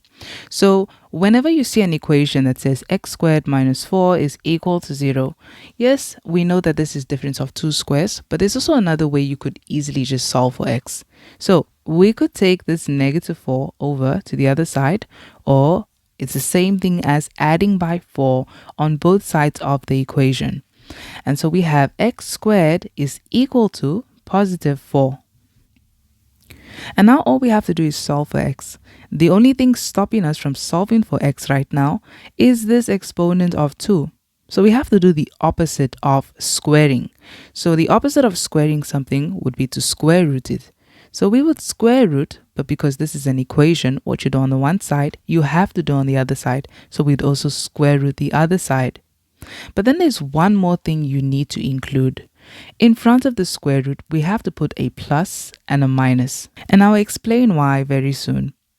So what we're saying is the square root of x squared, that is x, is equal to positive or negative. The square root of 4 is 2.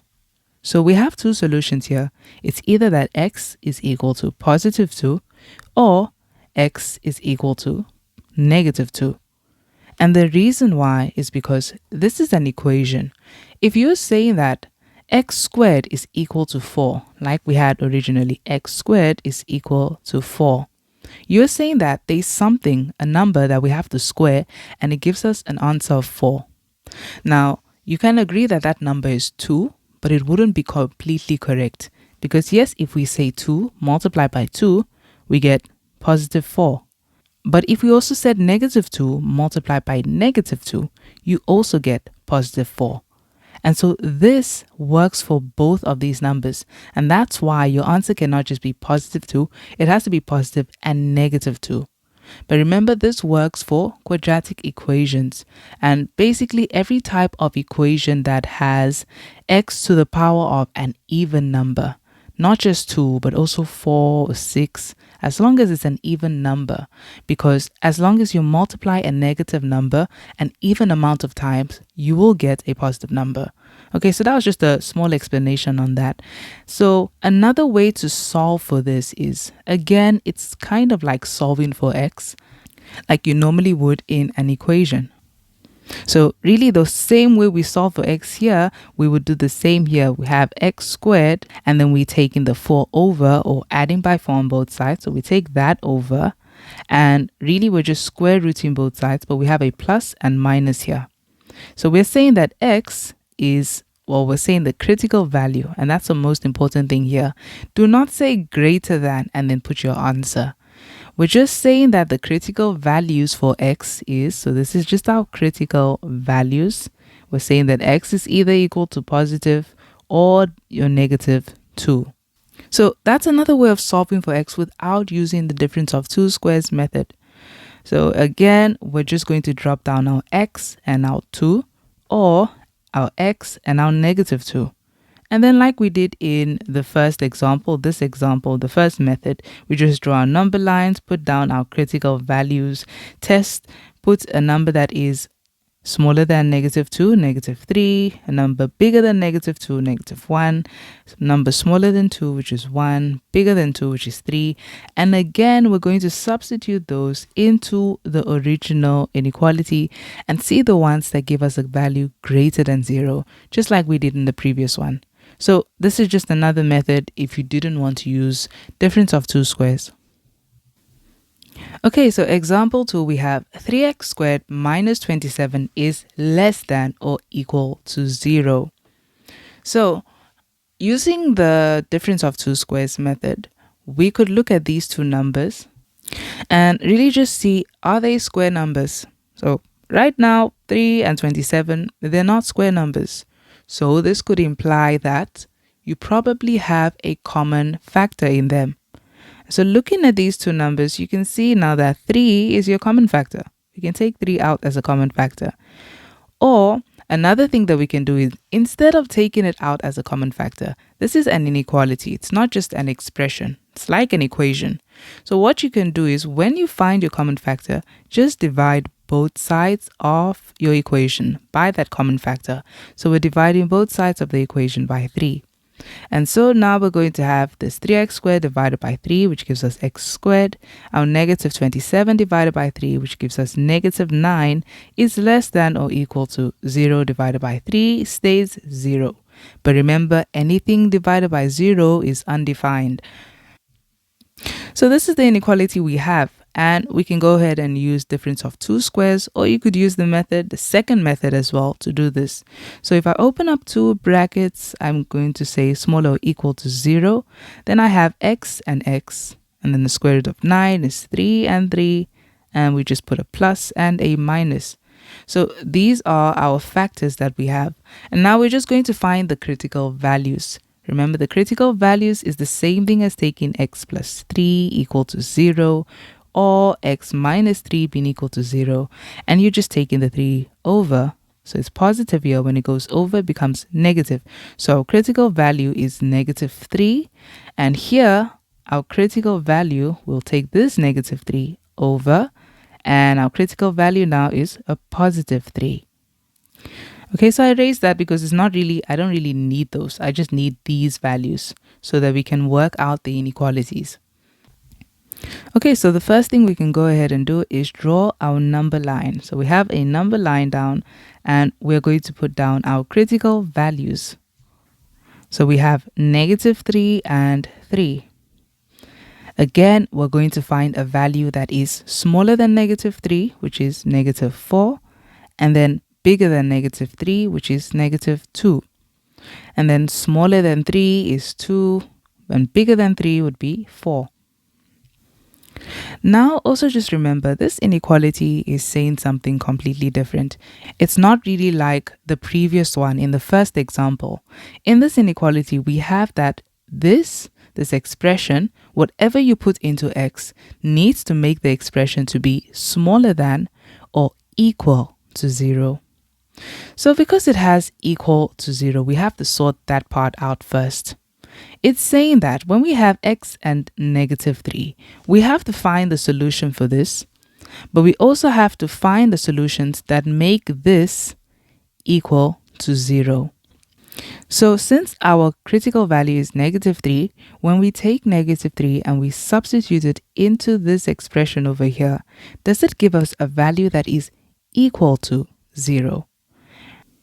And if you wanted to really understand that in more detail, if you look at the previous one where we solved for these, remember we said here that x was just smaller than -2. We never said it was equal to -2. So it means that in this situation, your values or your solutions for x are values that are less than -2, but they do not include -2 itself. So -2 itself, when you substitute, it will never give you a value that is greater than 0. But if you substitute anything smaller than -2, even if you just went a little bit forward, like if you went to -2.5, it will give you a value that is smaller than 0. But in this one, we have that this inequality needs to be less than or equal to 0. So first of all, let's find out if we substitute -3, does it give us a value that is equal to 0? And when we are working with these, I'm going to look back at this one. The reason why is because this is just a simpler form of what this looks like. This is just a simplified equation to what this one was. So I'm going to be working with this one. So if we substitute in -3 squared minus 9, -3 squared will give you 9, and that is minus 9, which is really just 0. And so you see that it really does give you an answer of 0. And because it is equal to 0, it means that we are saying that x really is equal to -3. Because when we try -3, it gives us an answer of 0. Here we are looking for solutions that are either smaller or equal to 0. -3 itself gives you a solution that is equal to 0. And so here we're going to put our line for the equal to. Now we have to find out which direction it is going towards. So again, like the previous one, we're going to look at the other values. Apart from -3, we're looking at a value smaller than -3, for example. So let's try this and see, does it give us a value that is smaller than 0? So I'm just going to put this in a red box so that I know that I always refer back to this one. And when we try this one, the -4, you find out that 4 squared is 16. 16 minus 9 is 7, a positive 7. We're looking for values that are either smaller than or equal to 0. So it's not smaller than 0, so this one does not work. So instead of trying -4, let's go on with -2 instead. And so when we try -2 squared minus 9, we get -5. So -5 really is a value that is smaller than 0. We already dealt with the equal to 0. So it works for this because it gives us a value smaller than 0. And so first of all, the circle that we have on the -3, which I was already supposed to deal with when I put this line here, the circle that we have, because we have that x is also equal to -3, we will not have an open circle. We'll just have a closed circle instead. And now we're talking about the direction that it's going. Since when we substituted -2, this really gave us a value that was smaller than 0, like our inequality wants us to get. So it means that values moving towards -2 are working. So we point our arrow towards -2. And now if you look at that, we are saying that this inequality is true for values that are greater than -3 because we are moving towards the right. And so we are saying that x needs to be greater or equal to -3. Again, the arrow tells you the way the inequality looks. And then we're going to do this for 3 as well. So we have x and we compared to 3. First of all, since we have smaller or equal to 0, we have to find us. If we take 3 and we substitute it into this, does it really give us a value that is equal to 0? And we will definitely get 0 as well because it's 3 squared, and negative 3 squared, it gives you the exact same thing. They both give you 9. So 9 minus 9 is 0. And so for that, we can go ahead and say, yes, it does work. When we substitute, we really do get 0. And so it means that 3 is an included value in this solution. So we can put our line under that, yes, x really is equal to 3, because when we try it, it does give us a value that is equal to 0. And now to find out which direction this is heading, we can try 4. So try 4. If you substitute 4, let's see what we get. So this will give us 7. And we're not looking for values that are greater than 0. We're looking for values smaller than 0. So this does not work. 4 doesn't work. So if you try 2 instead, 2 will definitely work, because if negative 2 worked, it's really just saying 2 squared minus 9. 2 squared also becomes 4, like negative 2 squared. So that will end up giving you that negative 5, which we know negative 5 is a value that is smaller than 0. So that works. Okay, so we know now that 2 works. So the numbers are moving towards the 2. But again, I'm supposed to think about the circle that goes on top of the 3. Because x was equal to 3, we're going to have a closed circle.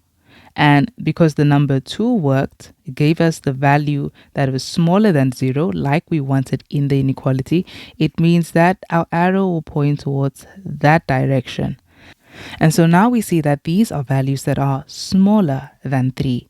So x is actually less than or equal to 3. And so this is our solution. But now this is that point where I said you have to check whether you are done or not. You have to look at your number line and see, are these values, are the solutions related values? So here it's pointing towards values that are bigger than negative 3, bigger than negative 3, but here it's pointing towards values that are smaller than negative 3. So you see that these are related values. They are related, and so because they are related values, there's a way to write it all together. If you read it as it is, it's really saying that the values or your solutions are values that are either greater than or equal to negative 3, but smaller than or equal to 3.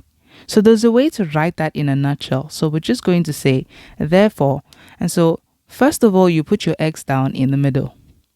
And then we're looking at the critical values, and we're going to first put our smallest critical value, which was the negative 3. And then on the right-hand side, we put our biggest critical value, which was the 3. Then we're just going to have to follow the inequality signs. When you looked at the x and looked at the negative 3, notice that the inequality, the mouth of it, this open part, was facing the x. So when we compare x to negative 3, the inequality should also face the x. And of course, we have that line equal to. And then do the same thing for this one. You have the x and the 3, and you see here the inequality is facing the 3. So here, let it face the 3, and of course, we have that line under. And so how we read this inequality is we're saying that x is either greater or equal to negative 3, but smaller or equal to 3. So you read it from the center to the left, then to the right. Okay, and that's how to solve that. And so just make sure you keep your number line there and your conclusion as well. So that's the difference between that type and this one that is just pointing in completely different directions. Also, in this inequalities, please feel free to use the other method that I used over here. So kind of like solving for x, and then these are just your critical values, and you just lay them down like we did over here, and then draw your number line and solve for x. So you can use that method. But throughout the video, I will be using the difference of two squares. So example 3, we have negative 4x squared plus 1 is smaller than 0. Now, looking at this, we see that the number 4 is a perfect square, but we have a negative in front of it, which makes it not a perfect square. And then in the middle, we have a positive 1 instead of a negative. If it had been negative 1, then it would be difference of two squares. So what we need to do here is simply divide both sides by negative 1 so that that can become positive and we can have a negative in the middle. So we're going to go ahead and divide both sides by negative 1. But there's a rule that you need to remember. If you divide both sides by negative numbers, then what happens is that the sign will change. So this rule applies for multiplication as well.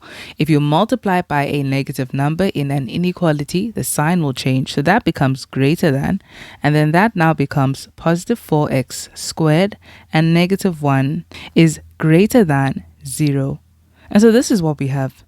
Now, you could have done this in another way as well. So if we had this same inequality, what we could have done is seen that this is negative. In quadratic equations or inequalities, you always try to keep whatever the coefficient of x squared was to be positive so that it can be easily factorized.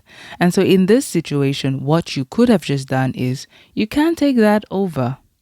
Okay, you can take both of them over. So if I take negative 4x squared over here I still have that same inequality, but now I'll have a positive 4x squared. And then I could also take the positive 1 over as well so that we still have two terms on this side. And the positive 1 now becomes a negative 1. And on the left hand side, there's nothing left. So we just have a 0 there. So you see how this looks? It's exactly the same thing as this. This is just written in a different order. This one is just written with this being first. So let's actually put this one first. So we put 4x squared minus 1 first, and we have the 0 on the right hand side. You have to follow what the inequality is saying. The inequality is saying it needs to be facing the 4x squared. The inequality sign must be facing the 4x squared minus 1. So if we draw it facing that, you see that it's exactly the same. So that's another way to simplify it. Okay, but now focusing on this part, we have difference of two squares. So I can go ahead and open up two brackets and say greater than 0. And so we're looking at the square root of 4x squared, which is just 2x and 2x. And then we have negative 1, so we'll put a plus 1 and a minus 1. Okay, so now that we have this, we can go ahead and find our critical values. And to find our critical values, we're really just saying 2x plus 1 is equal to 0, just so that we can find out what we're comparing x to. Or 2x minus 1 is equal to 0 as well. Drop 2x down, and then we're going to take 1 over, and it becomes negative 1. Then we divide both sides by 2, and we get x is equal to negative 1 over 2. And then we have to find this 2x minus 1, the critical value. So again, we're just saying 2x is equal to, we're taking the negative 1 over, and then we are left with positive 1. Divide both sides by 2, and we have that x is equal to 1 over 2.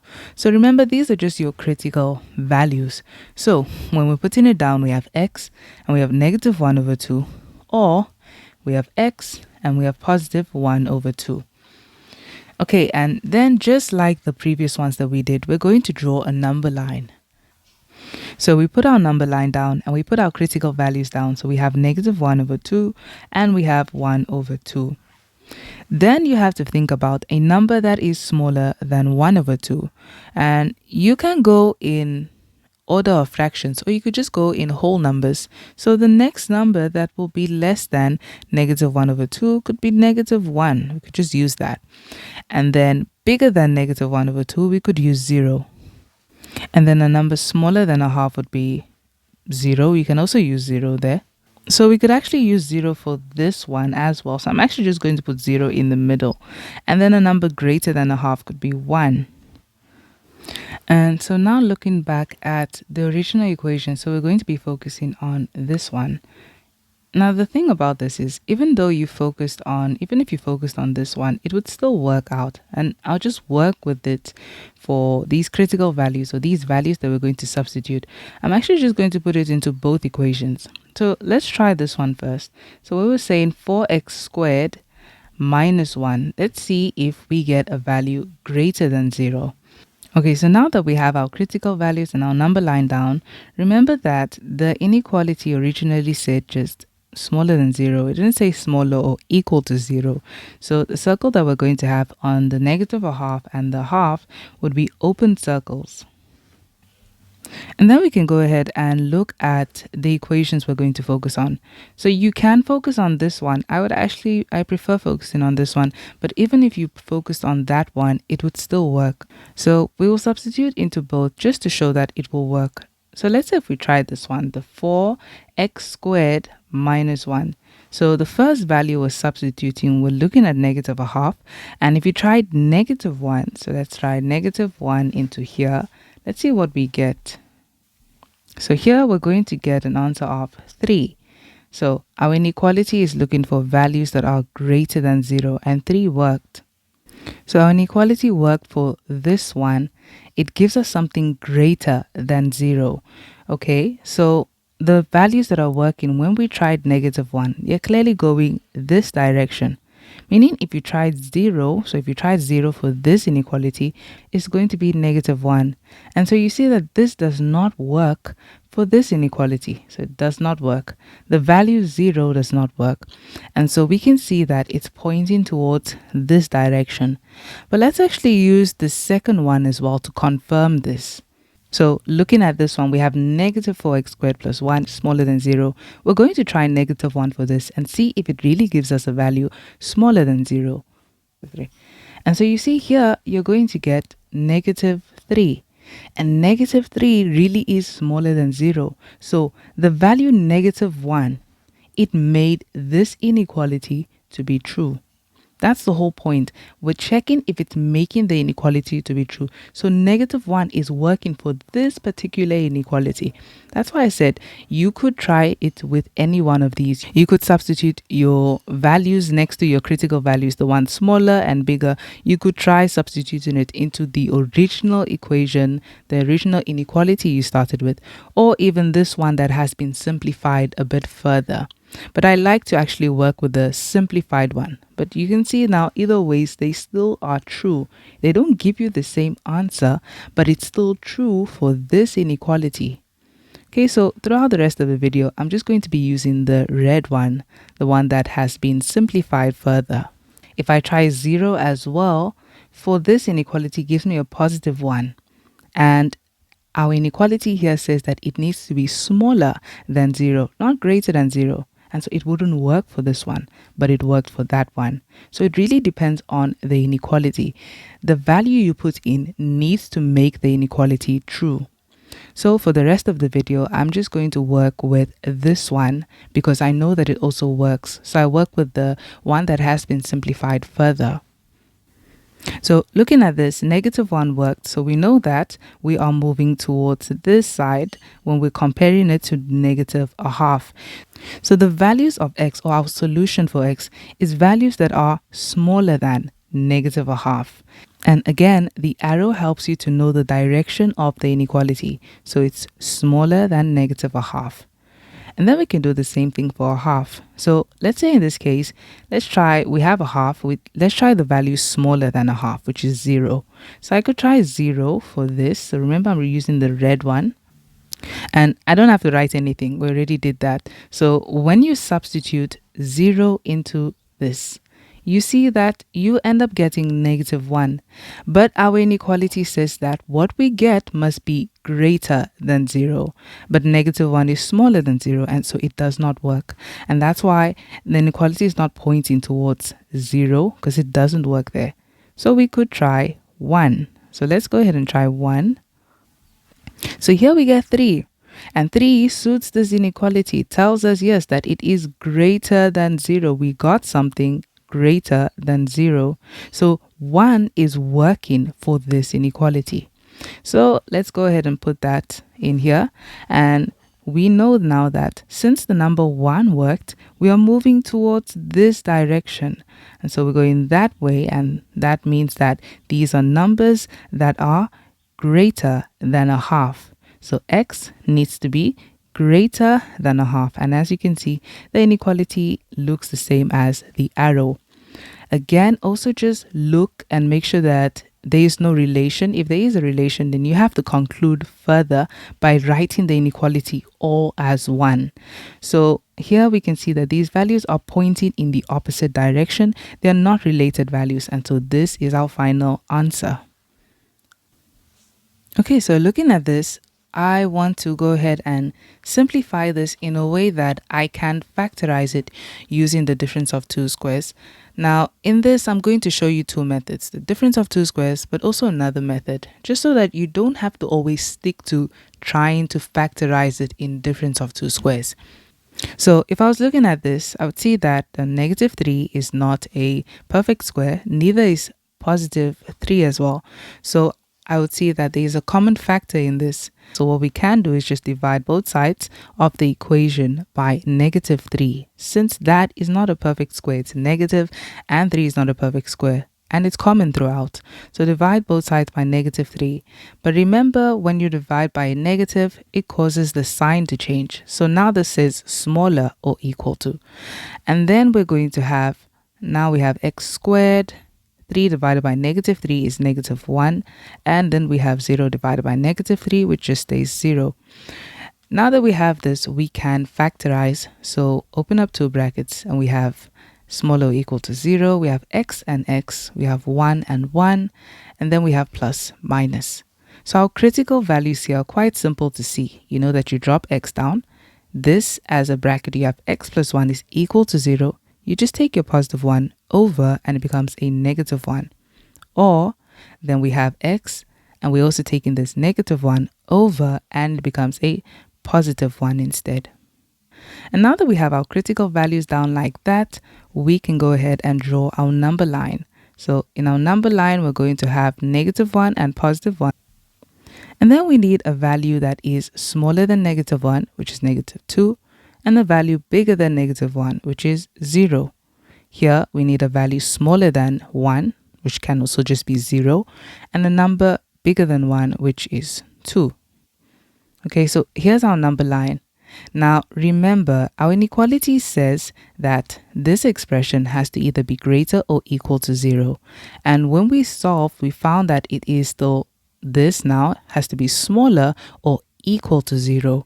So that equal to 0, we need to sort that out. So since it says equal to 0 as well, we have to find out for these critical values that we have, when we substitute them into the equation, does it give us a value equal to 0? That's the equal to 0 part. So as you can see, if you substitute negative 1 into this, you will get 0. So it really is equal to 0. And so because it's equal to 0, we can go ahead and put a line under for the negative 1, because it's also equal to negative 1. Negative 1 is also an included value regardless of where this inequality will face. So negative 1 is also included in the solution. And so the circle that we're going to put on top of negative 1 will be a closed circle to indicate that negative 1 is also an included solution in these answers. Now we have to find out which direction the arrow is going to face. So you can go ahead and substitute like negative 2. So let's try out negative 2 and see what we get. So we get 3, and it needs to be true for our inequality. Remember, I'm using the updated one, the one where it's simplified further. So it needs to be true for this inequality. 3, well, it's not true for this because they want something that is going to be smaller or equal to 0. So it's not smaller than 0, it's greater than 0. So it doesn't work for this. So let's try 0. So when we try 0, we get negative 1. And negative 1, we have to look at this and compare to the inequality. You see, when we substituted 0 into this, we got something that was really smaller than 0. Okay, so it works for this one. And so our inequality sign is going to be moving towards the 0.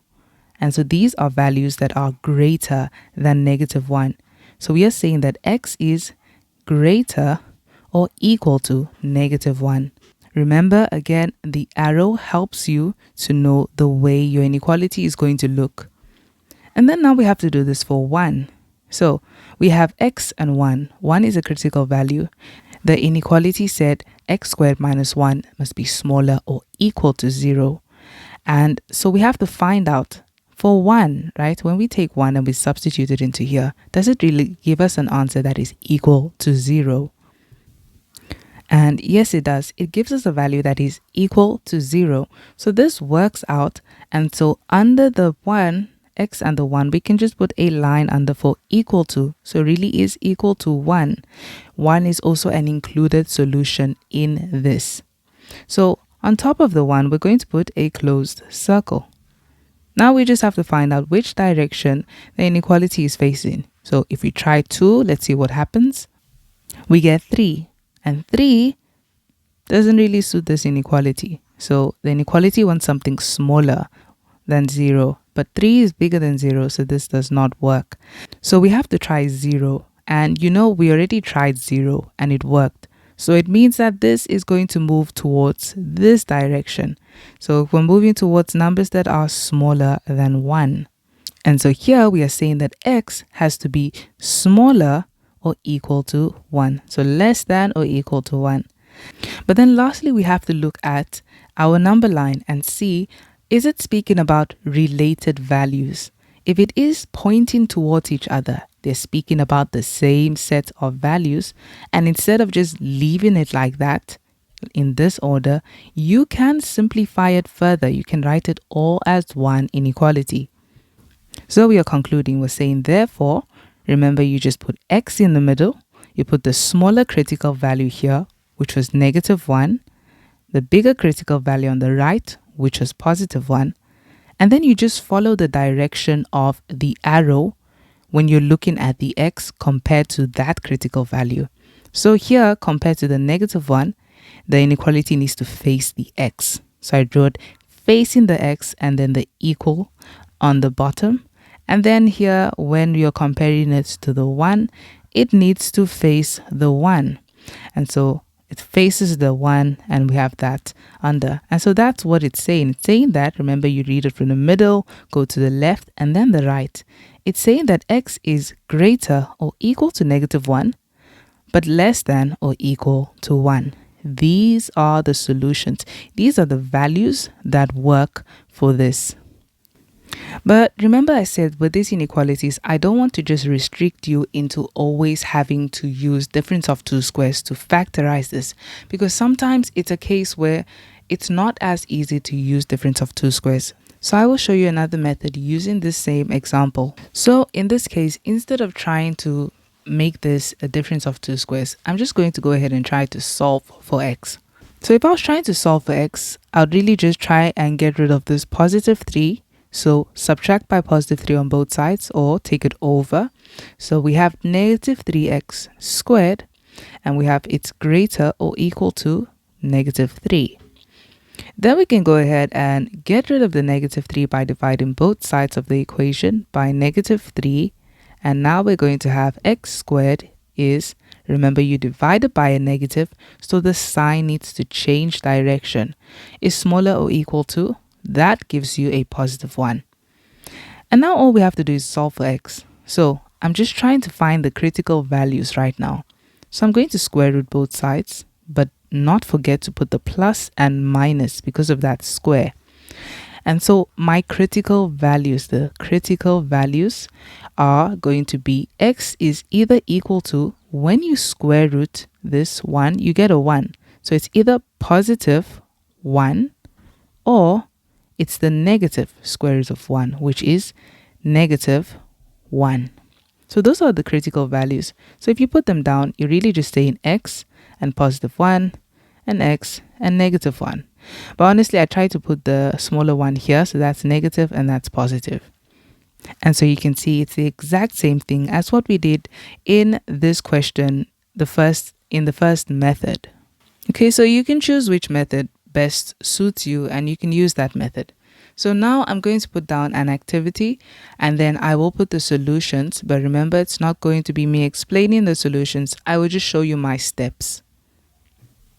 So here's the activity. I'm going to put these ones one by one just because the solutions take more space than the other ones. So here you go. You can go ahead and pause the video. And when you play the video, I will show you the solutions. It will just be written on the page.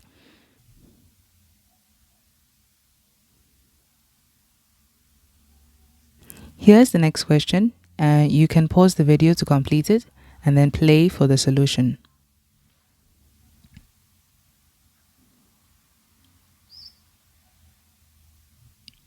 Here's 3.1.3. You can go ahead and pause the video and then play for the solution.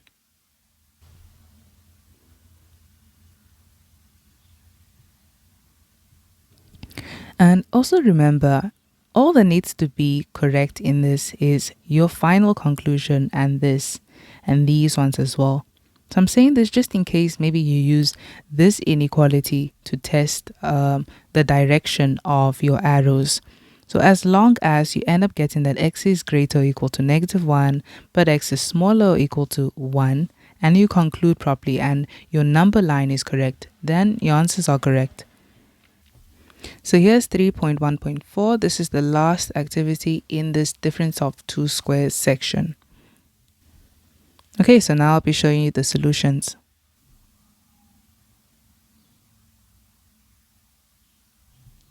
And that's it for this section on difference of two squares inequalities. Now we're going to move on to trinomial inequalities, and that's the last section for this video. I just decided to add this additional question. Sometimes you can be given a question where you can clearly see that these are not difference of two squares. Well, the x squared is a square variable, but the 2 is not a square number. But you can still solve for x, though your roots will not be rational. They will be irrational roots, but they are still real solutions. So I'll show you two methods of solving this, the difference of two squares method, and also the other method where we're just trying to make x the subject of the equation or inequality that we have. So if we were working with difference of two squares, we'd first open up two brackets, and what we're going to have in the brackets is we're taking the square root of x squared. So what multiplied by what gives you x squared, and that is still our x multiplied by x. And then we're looking at the 2 and we're saying the square root of 2. If you say the square root of 2 on any calculator, you're just going to get square root 2 because 2 is not a perfect square, so it stays like that. And so it means that in order to get 2, you could say the square root of 2 multiplied by the square root of 2. So over here, we're just saying square root of 2 and square root of 2. And then this is just going to be a plus and minus since we're taking this as difference of two squares. And now we can go ahead and find our critical values for these. So we're looking at the x plus the square root of 2, and we're taking that and equating it to 0. Remember, we're not solving for x here, we're just finding the critical value. And then you're going to take that over and it becomes a negative. Or in other words, you're leaving x on its own and you're subtracting both sides of the equation by the square root of 2. So we're going to get that x is equal to the negative square root of 2. So that will be our first critical value. Our second critical value would be worked out exactly the same way. X minus square root of 2 is equal to 0. And then because we have the square root of 2, we want x to be on its own. We're taking that over. Again, that is also just like adding the square root of 2 on both sides of the equation. And so we'll be left with x is equal to the square root of 2. So these are our critical values that we have. So we're putting them down as we have x and negative square root of 2, or we have x and the square root of 2. Then we're going to draw a number line.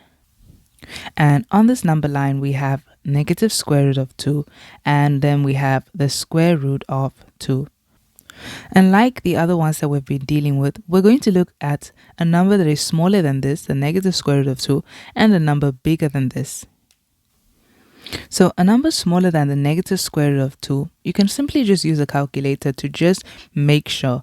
If you put negative square root of 2 on your calculator, you're going to get negative 1,414, and it keeps on going.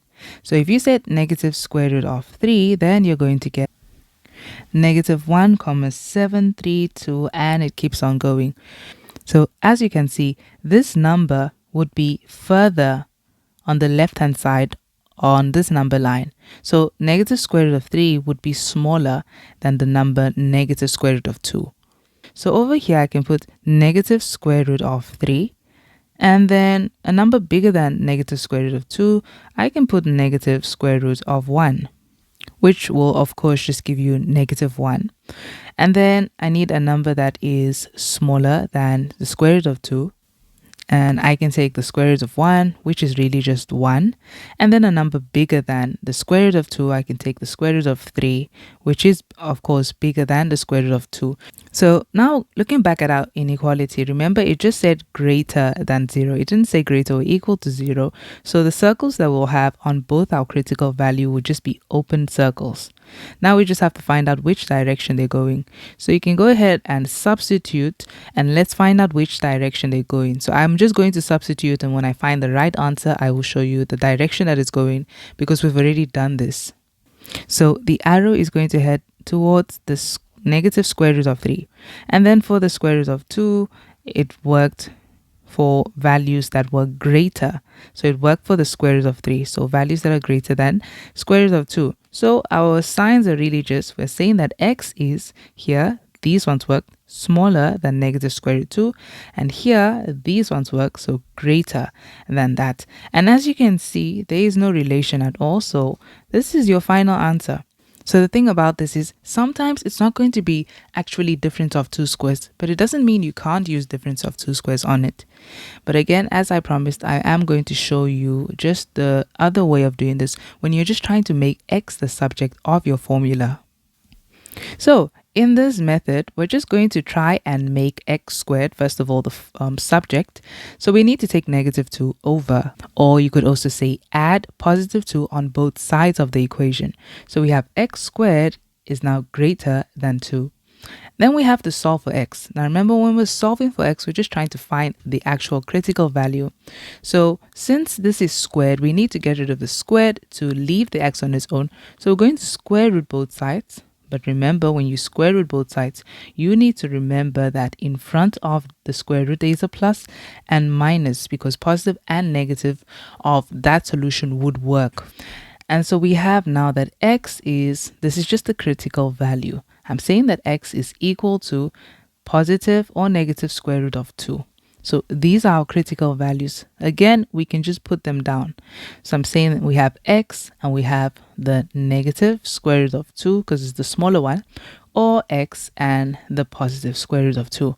So as you can see, it's the exact same thing again. Here is the same step that we have, but it looked quicker to solve here.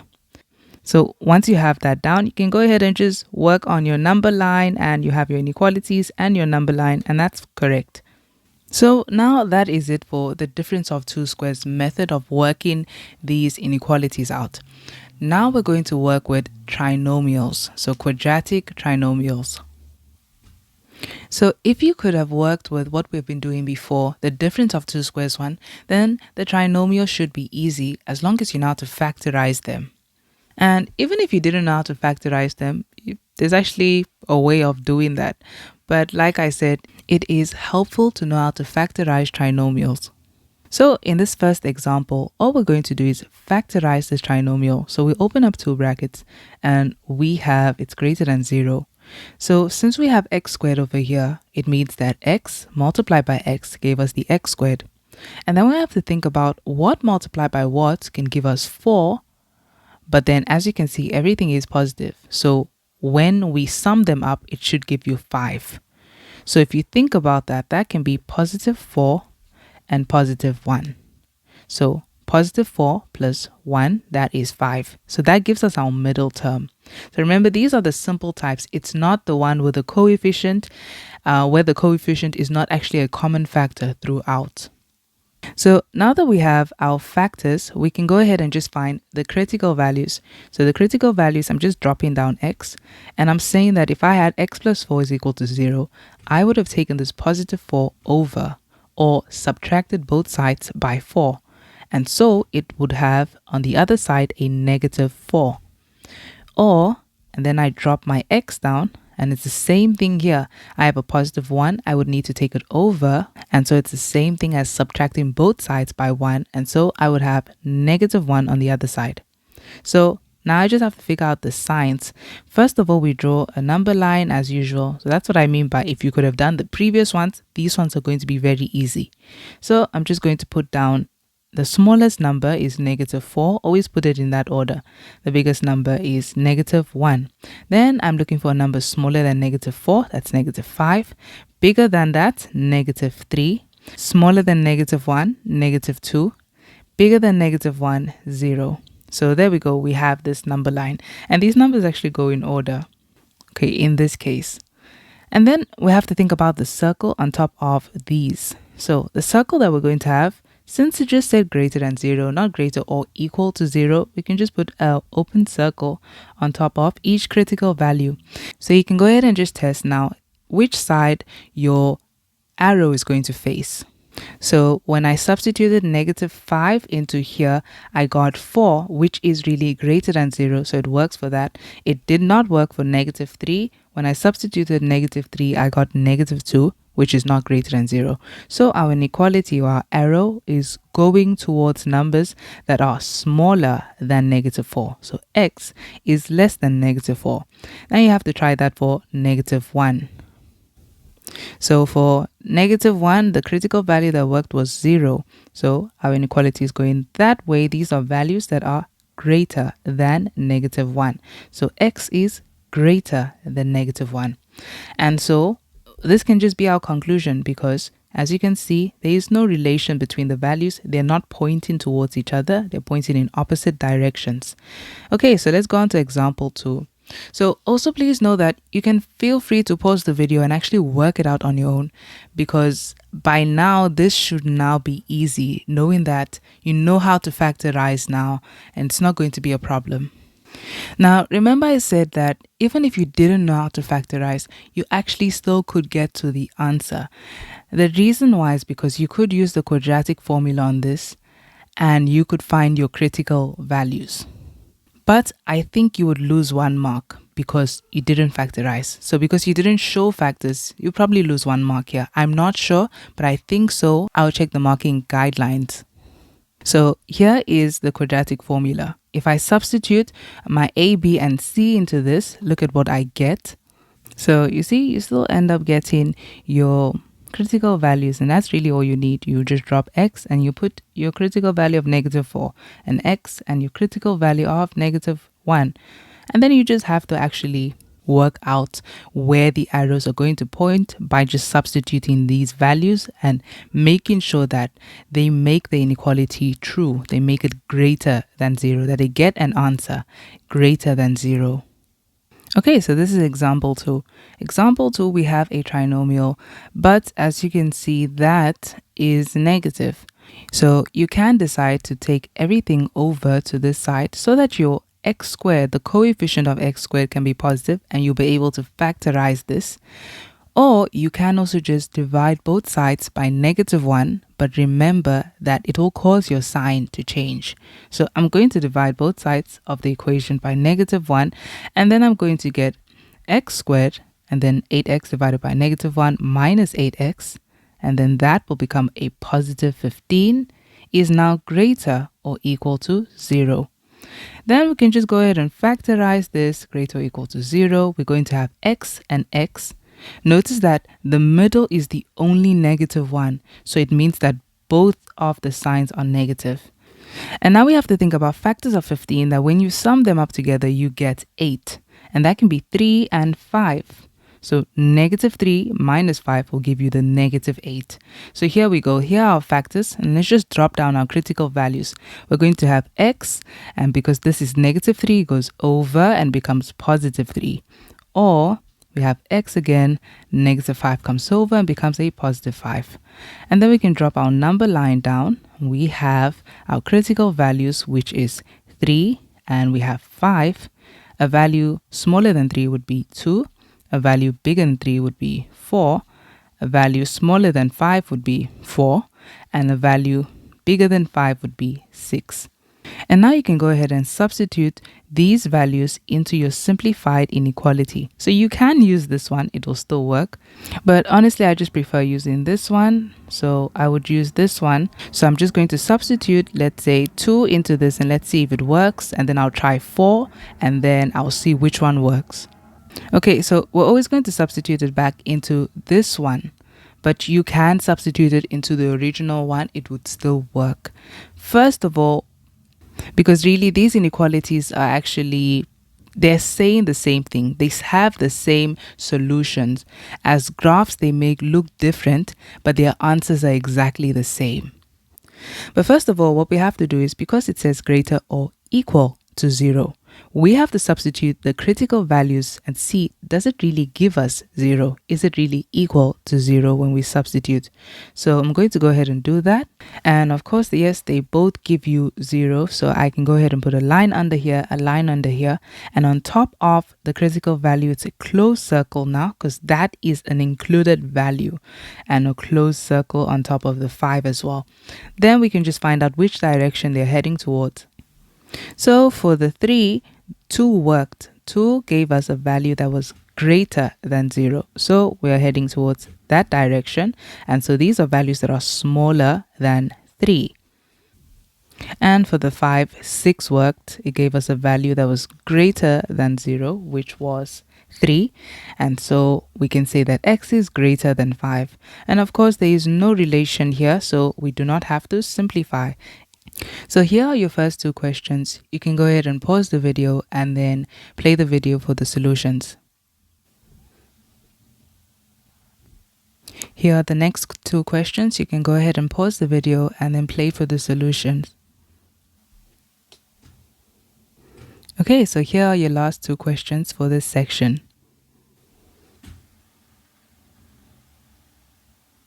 And something I just want to add is here how I chose these numbers. You don't have to have these exact numbers. Remember, the whole point is they just want to see your number line, that you are going in the right direction and that your inequalities are correct. I was just trying to take numbers that were as close to each other as possible. So this number negative 18 over 5 in decimal form is negative 3,6. So you could have just thought about it like, I'm thinking of a number that is bigger than negative 3,6. If you like, you could have taken negative 3 itself. It wouldn't have been a problem. And for this one, if you wanted something smaller than negative 3,6, even if you took negative 4, it would have still been fine. So I just chose these numbers because I wanted to choose them. But even if you chose these type of numbers, they would still work out. Okay, so I decided to add these last ones just because in grade 11, sometimes you get these types of questions as well. So this video is for grade 12s and grade 11s, but sometimes grade 11s get these types of inequalities. So I'm just going to include this just in case. So these are quadratic inequalities with a linear expression in the denominator. As you can see, as long as you can factorize, it's not going to be a problem. There's just one little thing you have to consider. So when we have this, we're going to go ahead and factorize the numerator. That is difference of 2 squares. So we can have x minus 3 and now x plus 3. And then in our denominator, we still have the x plus 2 is greater or equal to 0. Then you're really just setting apart your critical values. That's what you're focusing on. So we're going to look for the critical values and let's just put them all out. Since one of our factors is x minus 3, it means that when you take this negative 3 over, because remember it's like saying x minus 3 is equal to 0, then you add 3 to both sides of the equation, or I like to say you take the negative 3 over, and so you're going to have x is equal to 3. So we're going to just put down the critical values. We first have that x is equal to 3. All we have in this one, we'll take the positive 3 over and we'll have x is equal to negative 3. And then on the denominator, you're going to take your positive 2 over and you're going to have x is equal to negative 2. So these are all your critical values and we're trying to find out for which values of x will this expression be greater or equal to 0. So let's put down our critical values first. We have the x, and now at this point, you need to put it in numerical order. So I'm going to put the smallest numbers here. So amongst all of these, -3 is the smallest. So I have x and -3, or I have x and then the -2, or I have x and my +3. So there, the critical values are done, and now we need to draw our number line. Now with this number line, we're going to put down all the critical values first. So we have -3, and then we have the -2, which is really just after -3. And then we have a 3. So with this one, I'm actually just going to put it in order. So I'll count how many lines it takes to get to 3. And so 3 will be over here. So this line doesn't have to be this long. Okay, so this is the line that we have now. And again, we're going to look for values we're going to look for a number that is greater than 3, and that would be 4. Then we have a number smaller than 3, and that would be 2. Then we also need to do the same for these two numbers. So for these numbers, I would suggest that we're going to make a space between these two, because we actually need an actual number. It would be best to have an actual number in between here.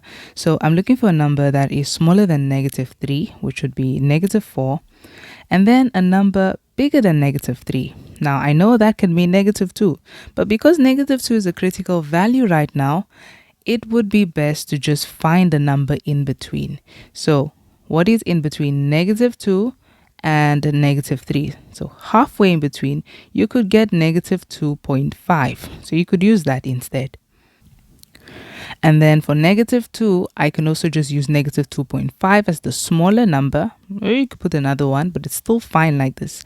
And then a number bigger than -2 can be -1. So here's our number line. And so now let's focus on our inequality. Our inequality says that this expression, when we substitute a value of x, it needs to be greater or equal to 0. It needs to make this expression either greater or equal to 0. But first, let's deal with the equal to 0. So with the equal to 0, we're going to use the critical values. When we substitute this critical value into here, does it give us a value that is equal to 0? And let's go ahead and substitute it. And this, it's going to give us 0. So we do actually get a 0. Now, it's also important to know why we're getting a 0. The 0 is coming because of the numerator. If you say -3 squared, that is 9 minus 9, which is already 0. So the numerator already made it equal to 0. So for your -3, we can go ahead and put a line under, because yes, it really is equal to -3. When we substitute that, it does give us 0. And then we have to try that for -2. But also remember, because we have a line under for -3, we can go ahead and on the -3, on the number line, we can put a closed circle, indicating that it is an included value. And now we have to do the same thing for -2. So let's try -2. And here, when we substitute -2, you will get an error on your calculator because this will be undefined. The reason why is because your denominator says -2 plus 2, which will give you 0. If you have any number over 0, it's going to be undefined. And so this is something you need to keep in mind. Remember, x must not be equal to -2. But don't worry, you don't have to now state that here. Under here, you just should not put a line. So this is the reason why when you see greater or equal to 0, don't automatically assume that every critical value is going to have a line under for equal to. You have to still check for cases like this. So under the -2, we're not going to put a closed circle, we're just going to put an open circle. And here we will not put a line. Okay, let's try 3 then. So if we substitute 3, let's see what we get. If we substitute 3, we get 0 because of the numerator. 9 minus 9 gives you 0 on top divided by 5 on the bottom. So it still stays 0. And so here we can put a line under, and on top of the 3, we can put a closed circle. And now we just have to find out which directions these arrows are going to go. So we can start off with -3. So with -3, you can go ahead and substitute -4. So now we're done with the equal to 0 part, but now we're trying to see which one will give us a value greater than 0. So try -4 and see what you get. So when I try -4, I get -7/2, which is not true for this inequality. We want the value to be greater than 0. So it doesn't work for this. So let's try -2.5.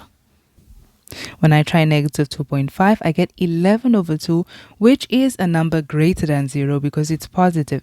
So it means that that is working. Numbers going in this direction are working. Okay, so I just put my arrow facing the -2.5 direction. And then we're done with that one.